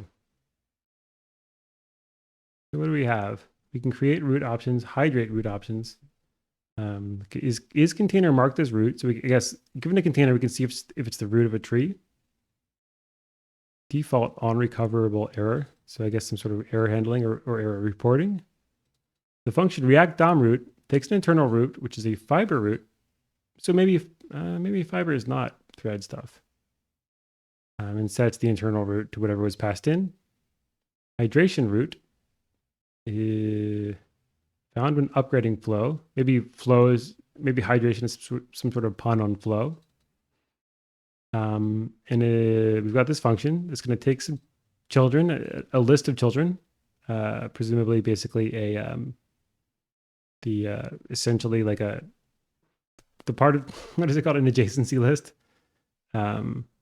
We're going to get the root as the internal root and check if it's null and check if we're in dev. Check if the arguments are valid. Check if the first argument, I guess, is a valid container. Or maybe the second argument if we're zero indexing. What are the arguments here? Children is the only argument, I guess. And whether it's undefined, etc. More condition stuff. So if we have an enabled float and we haven't enabled host singletons and the node type is not comment node, then we do some stuff, find host instance with no portal, blah, blah, blah. And then ultimately we call update container on the children with the root. See if we can find update container. Now we import update container from React Reconciler yet again. Okay, so it does seem like React Reconciler is the place to be. I'm going to keep this file open just so I can remember React Reconciler. But let's try to process React DOM. Is this what I just looked at? Create portal, render subtree into container. So this is pass React DOM portal implementation as a third argument. Okay, that's not so interesting. So we create root, hydrate root. Looks similar to what I just looked at. React DOM root versus React DOM. I see. Inject into dev tools. And there's not much in terms of algorithms. Here's server.js in React DOM. There's not much there. There's ChatGPT. Then I had a window back here. What was this? Shared. I was looking for something interesting in shared. And what is this? Packages. We're going to get rid of packages. I'll keep shared open and look at, oh, here we go. React Reconciler.source. Yeah, child fiber. Okay. What did we import from Reconciler here? Update container, React fiber reconciler maybe? So this looks promising. What does anything else look promising? Fiber throw, tree context, maybe tree reflection, unwind work loop. Let's look at fiber work loop, React portal, root tags, test selector, scheduler, get component name from fiber. Okay, so let's close this. I'll see if there's anything that I really wanted to see in shared. React DOM shared internals. I guess let's look at that. Okay, we'll look at shared internals just to see what it's up to. Nothing interesting. Okay. So here's React Fiber Reconciler.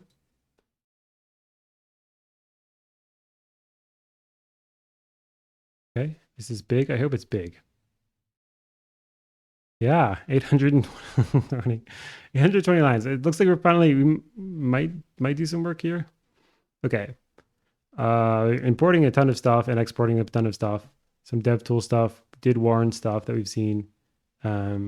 Get context for subtree, find host instance, kind of like setup functions, find host instance, create container, create hydration container. Okay. Update container. Let's look at update container. Is it big? Doesn't look that big. It's going to take an element, a container, a parent component, which is a React component, I guess, of any type, and a callback function. Lane. I have no idea what lane is. Check if it's dev. Set current to the container.current. Lane is update is going to be set to request update lane. If we've enabled scheduling profiler, we'll do some stuff.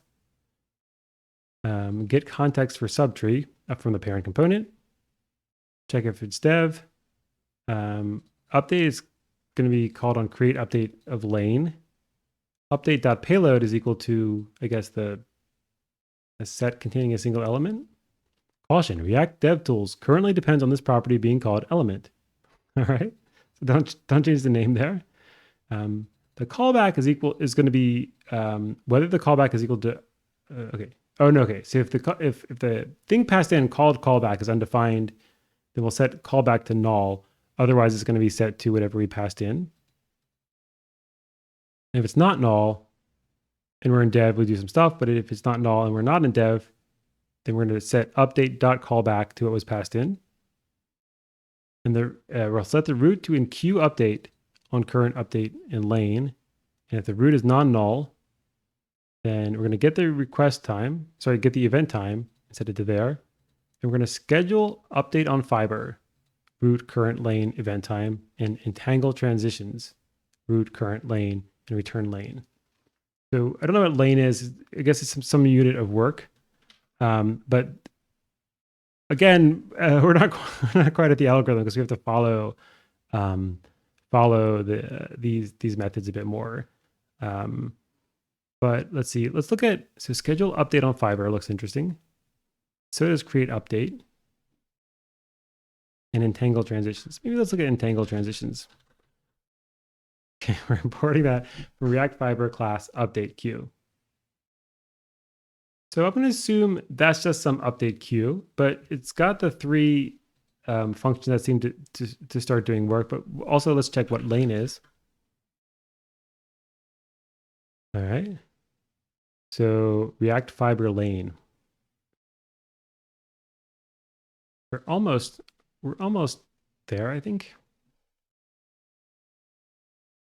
Let's look at React Fiber lane. And what was the other thing? Some sort of queue. Class update queue. I think that's right. Is that right? Okay. Yeah. Let's look at class update queue first. And close this. And I guess close the reconciler. Is this a big file? 730 lines. It's big for this repo, I guess. So update queue is a linked list of prioritized updates. Okay, so it's just a linked list. Like Fiverr's, update queues come in pairs. A current queue, which represents the visible state of the screen. Okay. And a work in progress queue, which can be mutated and processed asynchronously before it is committed. This sounds like this might be the virtual DOM. So visible state of the screen sounds more like the actual DOM. The work in progress queue sounds more like the virtual DOM. And the work in progress queue can be mutated and processed asynchronously before it is committed, a form of double buffering. Hey, yeah, double buffering. That's what I said. So I'm not literally correct that it was double buffering, but it sounds like my mental model is similar to the mental model of the React developers. And just for fun, we'll play the blame game and see if this comment ultimately goes back to Dan or to somebody. Oh no, not that.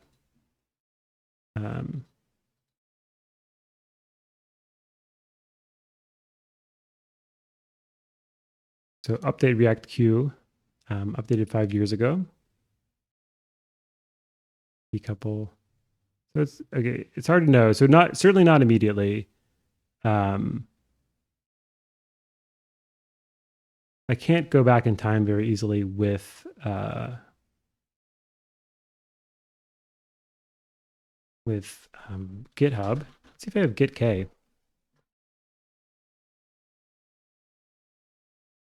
I install it.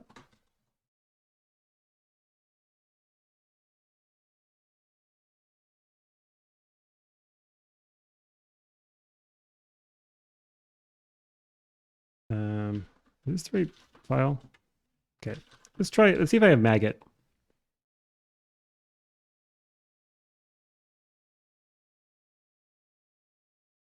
So how do I show, let's see. I forget in maggot how to show commits for just a single file.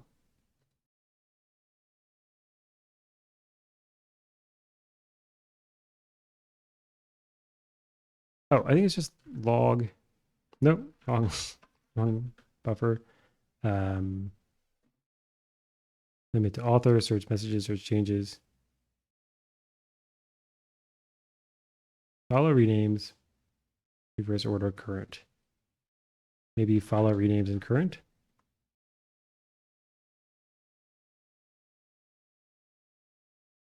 Right. Oh, this is not going to be super visual in terms of finding just that line. So I guess let's not go. I don't show, I guess, history for a single line. Is that something I can do?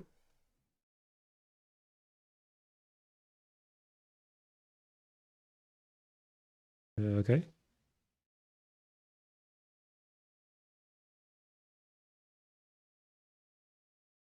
Which does, but this is going to be a line in the file, and it's not gonna like, if people, I guess, added.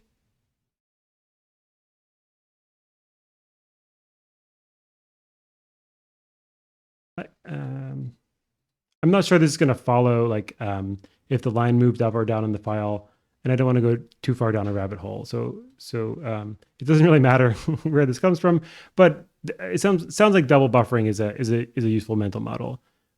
If a work in progress render is discarded before finishing, we create a new work in progress by cloning the current queue.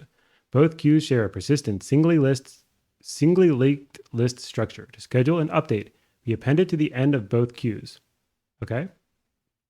It sounds like an update is appended both to the end of the visible state queue and also the work in progress queue.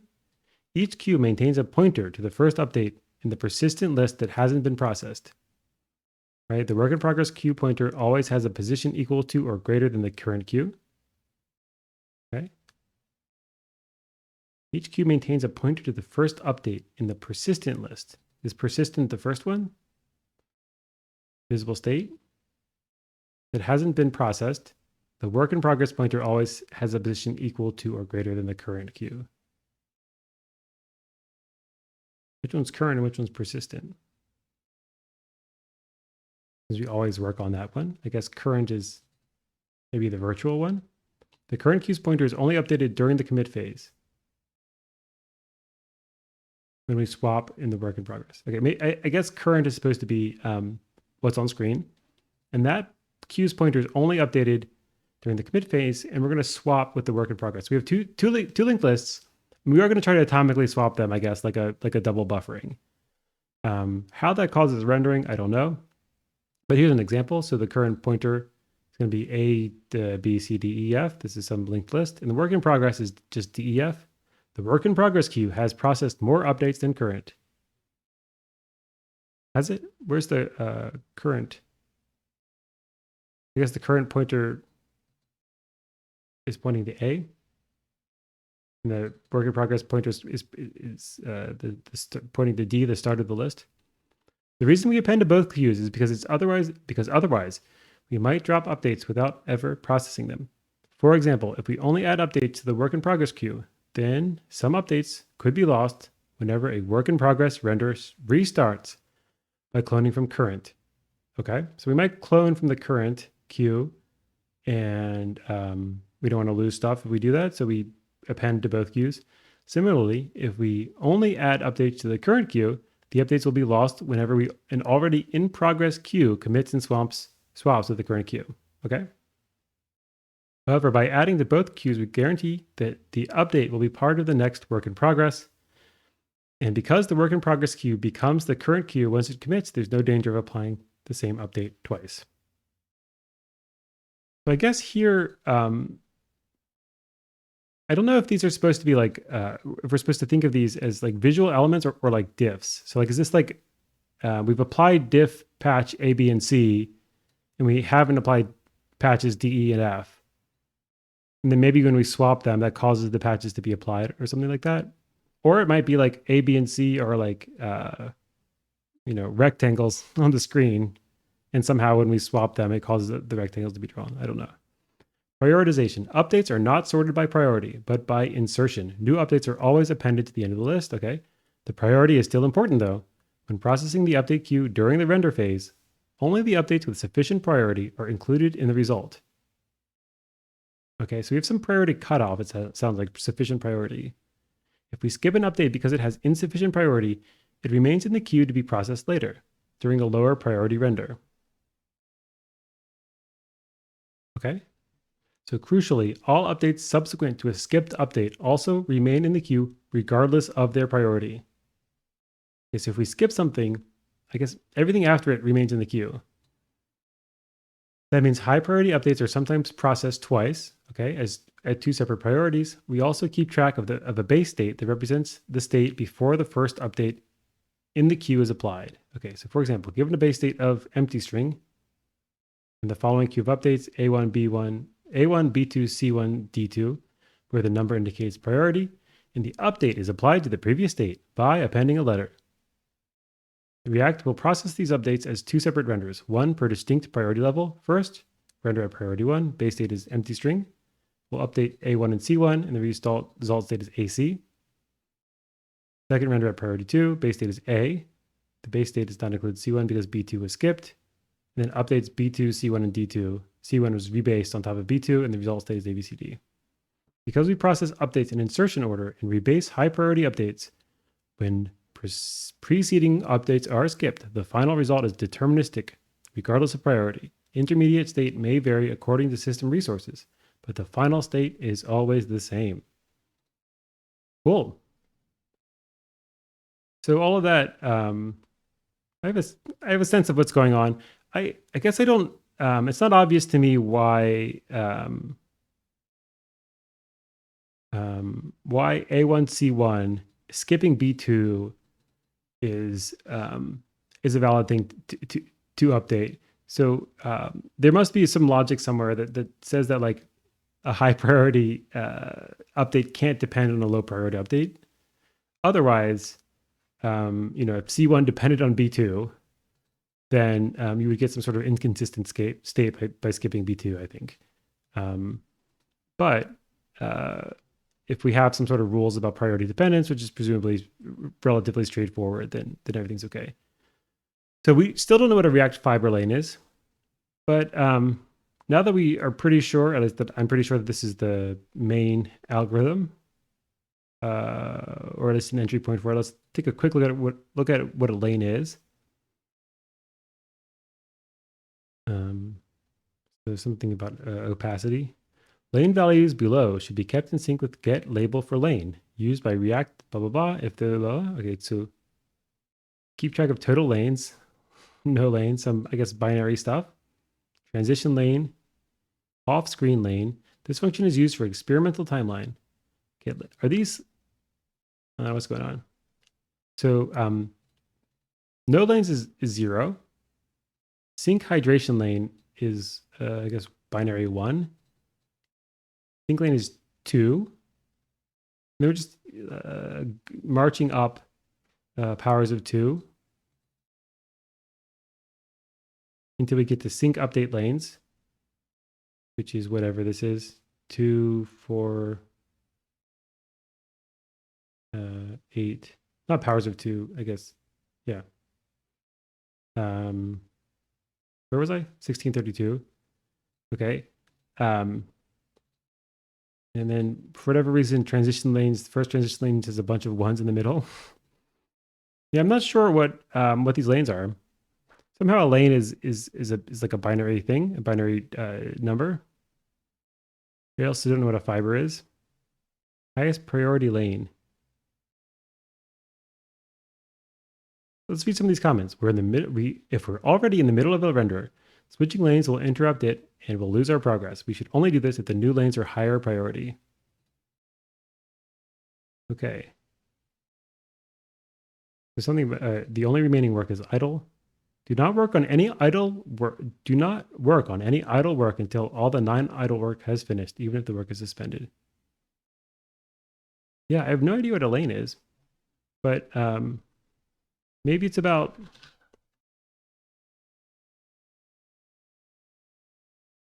I don't think they're regions of the screen. A concept called lane is used inside React. Okay.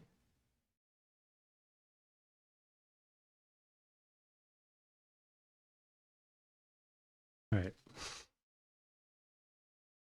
I don't know what it is about blogs, but they I guess for like SEO reasons, the top search results for blogs almost never tell you immediately what you want to know. There's always like some like background. Like my mother told me about lanes when she was, when I was a baby. Okay, so what is lane in React?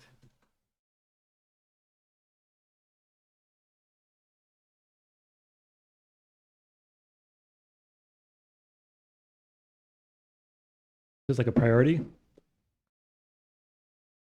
So it typically refers to a prioritized set of work that needs to be performed by the browser's rendering engine. When a React component is updated, React may place the component's update on one of several lanes depending on the priority of the update. Lanes are used to manage the order and scheduling of updates so that higher priority updates are processed before lower priority updates. React's concurrent mode makes use of lanes to allow for more efficient rendering of updates. By dividing updates into lanes, React can prioritize work based on importance and break down large updates into smaller, more manageable chunks. But then the obvious question is like, why use lanes instead of integers as priorities? And maybe the answer is that like they basically are integers, right? They're like binary integers, but maybe the bit structure allows you to do like bitwise operations on them to manipulate them in a way that's unnatural with natural numbers. Using lanes instead of integers as priorities allows React to have more fine-grained control over the order in which updates are processed. In contrast, using integer priorities would require React to manually manage the order of updates based on their priority value. By using lanes, React can group updates based on their type and priority level and schedule them more efficiently. For example, low priority updates can be batched together and processed in a single pass, while high priority updates can be processed immediately. I don't think this answers my question though. But we'll see how lanes are used. Maybe that will tell us about why they are the way they are. At any rate, we've got lanes. Let's see if we can figure out what a fiber is. Maybe a fiber is a group of lanes.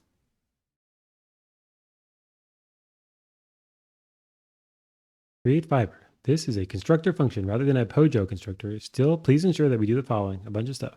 So create fiber is going to take a work tag, pending props, which is mixed, whatever mixed means, maybe mixed types, a key and a mode, but not a lane. It's going to return new fiber node. I'll ask ChatGPT what's a fiber.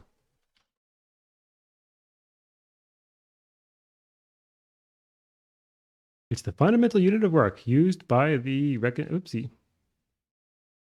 Whoa now. Okay, the fundamental unit of work, I guess, like a task, is a lightweight representation of a component tree and its associated state and props. Okay, so it represents a component tree of a component tree, like a subtree, I assume, and its state and props. When a component is rendered, React creates a fiber node for each element in the component tree. These fiber nodes are linked together in a tree structure that mirrors the component tree. The tree of fiber nodes is referred to as the fiber tree. How are fibers from other component trees, I guess?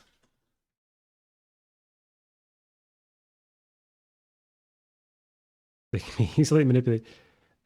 So normally a tree, I guess, is a nested hierarchy of components and their associated state and props. A fiber tree consists of fiber nodes that represent a subset of the component tree, along with metadata that sounds like a normal tree. They can be manipulated in real time. They're designed to support concurrent rendering. I don't. Okay, thanks, ChatGPT. The ChatGPT is trying, but I don't think. There is presumably there's some optimization that makes these faster to manipulate. Fibers and lanes seems like it might be React specific jargon, as opposed to a lot of other code bases we work in, where there are like highly optimized things. You'll often see them just named with whatever their name is in the literature, because almost surely stuff like this has been studied. I don't see any comments kind of orienting you to where you can figure out that like a fiber is this sort of thing, or it's like described in this sort of paper. So it's hard to know what's going on without reading the code, and we're running way over time to what I said I wanted to do. So I'll try to read a little bit more to figure out if I can find out what fibers are about. But reset work in progress takes a fiber in some lanes. Work in progress is a fiber, and render lanes is a lane. Do we import fiber from somewhere? See if this imports. We have React. So okay, from React internal types. There's React internal types.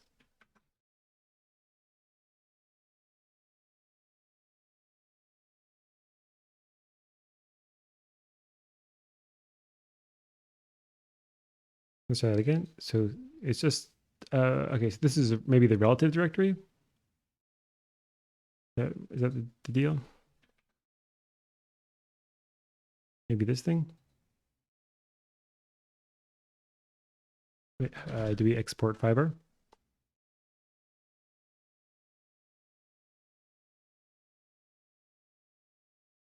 Fiber. A fiber is work on a component that needs to be done or was done. There can be more than one per component. Export type fiber. The first fields are conceptually members of an instance. This used to be split into a separate type and intersected with the other fiber fields, but until Flow fixes its intersection bugs, sounds like Flow needs to fix their intersection bugs, we've merged them into a single type. An instance is shared between all versions of a component. We can easily break this out into a separate object to avoid copying so much, blah, blah, blah. Okay, so a fiber has, I guess, a work tag, a tag identifying the type of fiber, a key, an element type, the value of element.type, the resolved function class associated with this fiber, which is type any, the local state associated with this fiber, which is a state node, conceptual aliases, parent, instance to return. The parent happens to be the same as the return fiber since we've merged the fiber and instance. Remaining fields belong to the fiber. Return, the fiber to return to after finishing processing this one. So it's like a pointer to the next unit of work. This is effectively the parent. So we're pointing to the parent. So this is kind of like a subroutine maybe. So if it was it's not a linked list where you're pointing to the next thing in the list. You're pointing back to the parent. So the parent calls child, and then child, I guess, processes, child essentially hands control back to the parent, maybe. This is only the thing we're currently processing. It's conceptually the same as the return of, here we go, conceptually the same as the return address of a stack frame. Okay, so this, I'm feeling a little bit more oriented. So we have a singly linked list tree data structure. So child is either a fiber or null, sibling is either a fiber or null. We do have children of our own, and I guess we can, execute them as subroutines or whatever we're doing. The last ref used to attach to this code, ref cleanup, pending props, update queue, a queue of state updates and callbacks. State used to create the input, the output, which is memory state, dependencies, context events for this fiber if it has any, a bit field that describes properties about the fiber in a subtree. For example, concurrent mode flag indicates whether the subtree would be async by default, blah, blah, blah. Effects, which has flags, subtree flags, and deletions. A singly linked list fast path on the next fiber with side effects, next effect. The first and last fiber with side effects. Some lanes, some child lanes, which are, I guess, are priorities and maybe priorities for children. Alternate, a pooled version of a fiber. Every fiber that gets updated will eventually have a pair, actual duration, actual start time, tree-based duration, some debug stuff. Okay, so what is a fiber? So a fiber is conceptually a couple of things. One is it's like a job. It has like a job description, a tag, and like the data it needs to do its job. You can imagine that being its own struct. It's got some priorities. In the form of lanes. You could imagine that being, you could imagine a different organization to a fiber. You could imagine calling a fiber like a job or a task. And instead of having like this huge long list of properties, it might have some more like hierarchical or nested structure, like structs within structs. I don't know what would be more efficient from like a performance point of view, whether having a big fiber like this is better, or whether it'd be better to have like to call into like substructs, like maybe because of the overhead of JavaScript, it's nicer to have just like a flat thing, maybe in something like C or C++, when you're compiling, and compilers can optimize stuff. Maybe it's more tempting to have a more maybe like organized structure to a fiber. but maybe in JavaScript, this is better performance or whatever. But it's basically a job which has this this kind of like stack call structure and priorities. It has like pointers to the stuff that it needs, like dependencies and state and things like that. And it's also got some scheduling information. So that's the kind of thing that Fiber is. I'm not going to look any more deeply or try to understand it any more deeply than that. But if we're going to read this algorithm, it's nice to know what lanes and fibers are, because those seem to be like the root, the building blocks on which everything is built. And so I'll try to read through this algorithm and then I'll call it a day. And because we're so close to noon my time, I might start the Twitter algorithm a little bit later. I think I said I was going to start at 12:30, but I need to take a break to, eat and let my brain forget about React and try to remember recommendation stuff. So maybe I might push that back to 1 or something. I guess we'll see. I'll update the time on YouTube. Okay. So here's the reconciler. Where are we? Yeah, this is the class update queue. Okay, so we've got the shared queue update. Okay, so the type shared queue, type update queue. It's got base state, first base update, last base update, shared and callbacks. The shared queue has pending lanes and hidden callbacks. And there's this type update of state, and update has a lane, some tags, which is some integer between 0 and 3, a payload, which can be anything, a callback, can basically be any callback, I guess, assuming mixed is kind of like any. I have no idea what mixed is, but sounds like it could be more general than just having a single type here. And then next, which is a pointer to the next update.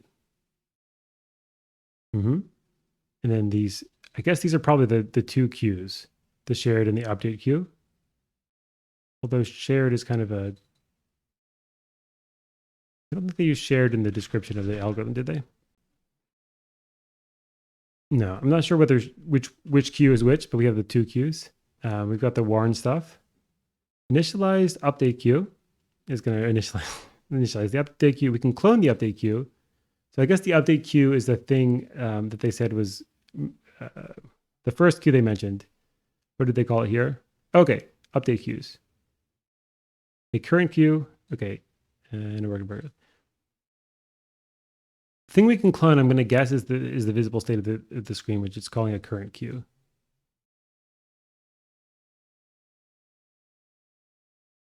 Unless we can clone anything.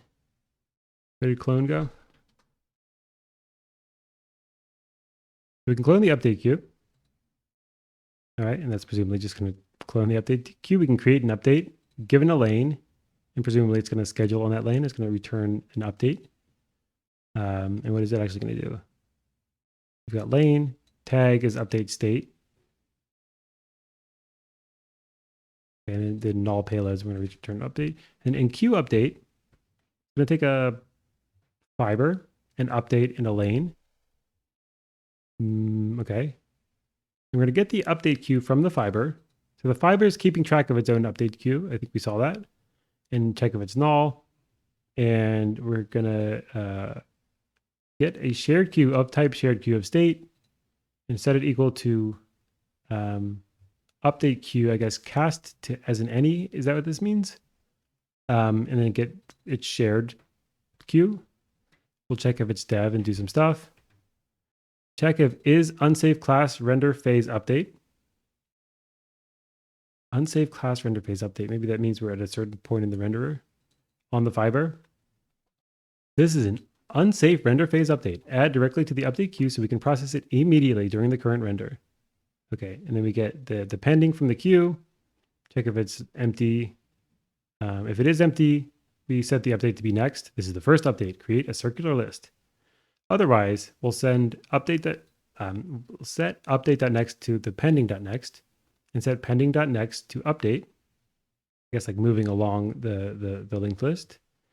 And then we'll set shared queue.pending to update. And And then we're going to update the child lanes, even though we're most likely already rendering this fiber. This is for callbacks. This is for backwards compatibility in the case where you update a different component during render phase than the one that is currently rendering, a pattern that is accompanied by a warning. Okay. And then if we're not in this unsafe class render phase update, all we're going to do is in queue current class update on fiber shared queue update in lane. Here's entangle transitions, which we saw in another file, which will take a fiber route, another fiber into lane. We'll get the update queue from the fiber, not from the fiber route, but from the fiber, I guess. Check if it's null, get the shared queue as before, check if we're in transition lane. Okay. If we are in transition lane, queue lanes is going to be equal, we're going to set queue lanes to be whatever was in the shared queue as the lanes. And then we have this comment, if any entangled lanes are no longer pending on the route, then they must have finished. We can remove them from the shared queue, which represents a superset of the actually pending lanes. In some cases, we may entangle more than we need to, but that's okay. In fact, it's worse if we don't entangle than we should. So we get the queue lanes, we set queue lanes to be intersect lanes. So I guess we can intersect the lanes. Maybe that's one of the reasons that we have the bit that we're thinking of priorities as bit vectors rather than integers. And then we're going to entangle the new transition lane with the other transition lanes. And that we're going to call merge lanes on queue lanes, the lanes on the queue and the lane. And that's going to give us new queue lanes. And then we're going to set shared queue lanes to the thing that we got by merging. And then we're going to mark route entangled by sending it the route in the new queue lanes. And the comment says, even if queue lanes already include lane, we don't know for certain if the lane finished since the last time we entangled it. So we need to entangle it again just to be sure. Okay. And then now maybe the last thing I want to see is what either merge lanes or intersect lanes is doing. Which of course we import from a different, okay, so React fiber lanes. Let's see if we can find merge lanes. All right, so merge lanes, yeah, here we go. Merge lanes is just going to call bitwise OR on the two lanes that you passed in. So I guess merging in this case means that the bits of both lanes are set, and then remove lanes is going to call set and tilde subset. So we're going to remove the subset from the set. So every bit that's set in subset, we're going to unset it in first argument, which we call set. And unfortunately, set is the same verb that we, set as a collection of bits or collection of lanes is the same word that we use to describe the verb of toggling a bit from 0 to 1. So this is kind of confusing to describe, but if these were A and B, this would be just everything that's set in B, we're going to unset it in A. And then intersect lanes is just going to call bitwise AND. Assuming that in JavaScript, this is the bitwise operation. I don't know what else it could be. Let's just double check what is bitwise and in JavaScript.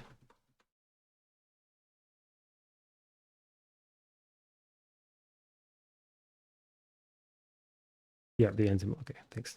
Okay, so I'm going to stop there.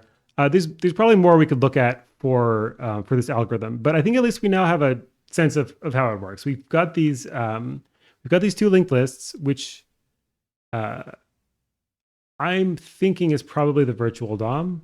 I guess maybe before I do this wrap up, let me just grep for virtual.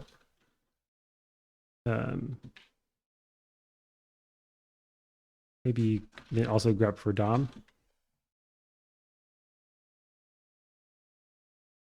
Okay, so I don't think that like the idea of virtual DOM appears in the code base.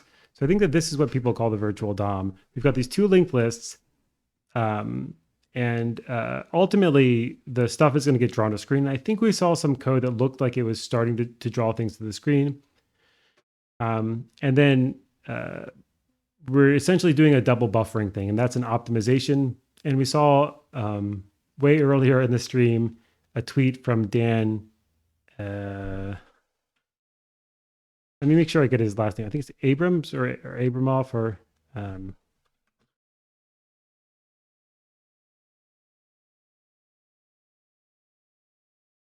oh, Jordan Walk. So there's a Dan guy, right? Dan Abramoff. Okay, um, so from Dan Abramoff about how the virtual DOM is not like essential to React or whatever.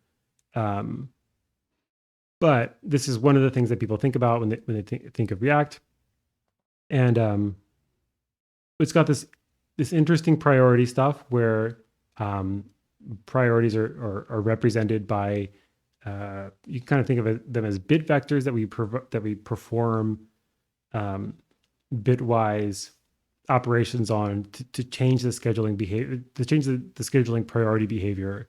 And then there's those are the lanes. And then there's the concept of a fiber, where a fiber is like a collection of a ton of stuff that includes a bunch of things like job data. And also it also has like its own tree structure that kind of encodes the the order in which operations need to happen. We saw a bunch of other stuff too. We saw some of where they of what set or use state looks like, or UseReducer looks like. So we haven't seen everything. We haven't understood it, everything. Could I give you a link to this source file? Yeah, I think I could just type it in the chat, right? You're asking for this React fiber class update queue. Can I paste? What's going on here? No, I can't paste from the VM.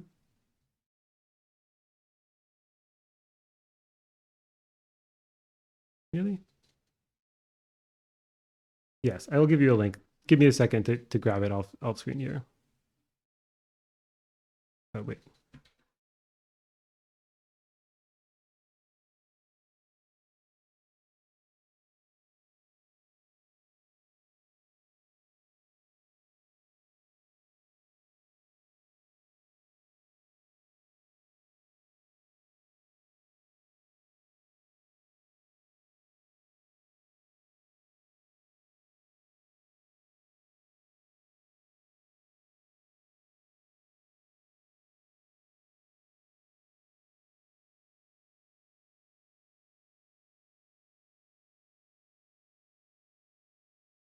It was slightly harder than I thought it would be. I'll just grab it from GitHub.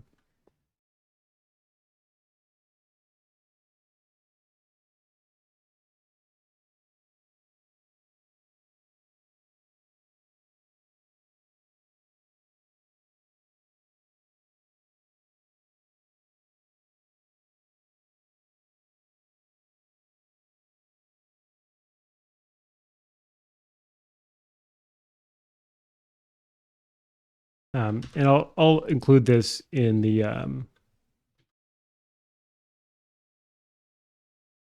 in the show notes, along with a pointer to the repository in general. And then so the other thing, I forget where I was in that monologue, but the other thing that's in React is this notion of like passing, like unidirectional flow, passing state down. And I'm not sure that we saw a lot of that, but I think we saw probably a lot of the building blocks of that, and so like maybe on a next look through, or if we had more time, we could try to figure out kind of like how that's implemented, how that looks. But I suspect that it's heavily tied into like how the lane and fiber and scheduling algorithm work in practice. So that's all for now. I'm going to take a break, and then I'll be back maybe in about an hour to take a look at the recommendation algorithm for Twitter. And that's all for me. Thanks for watching.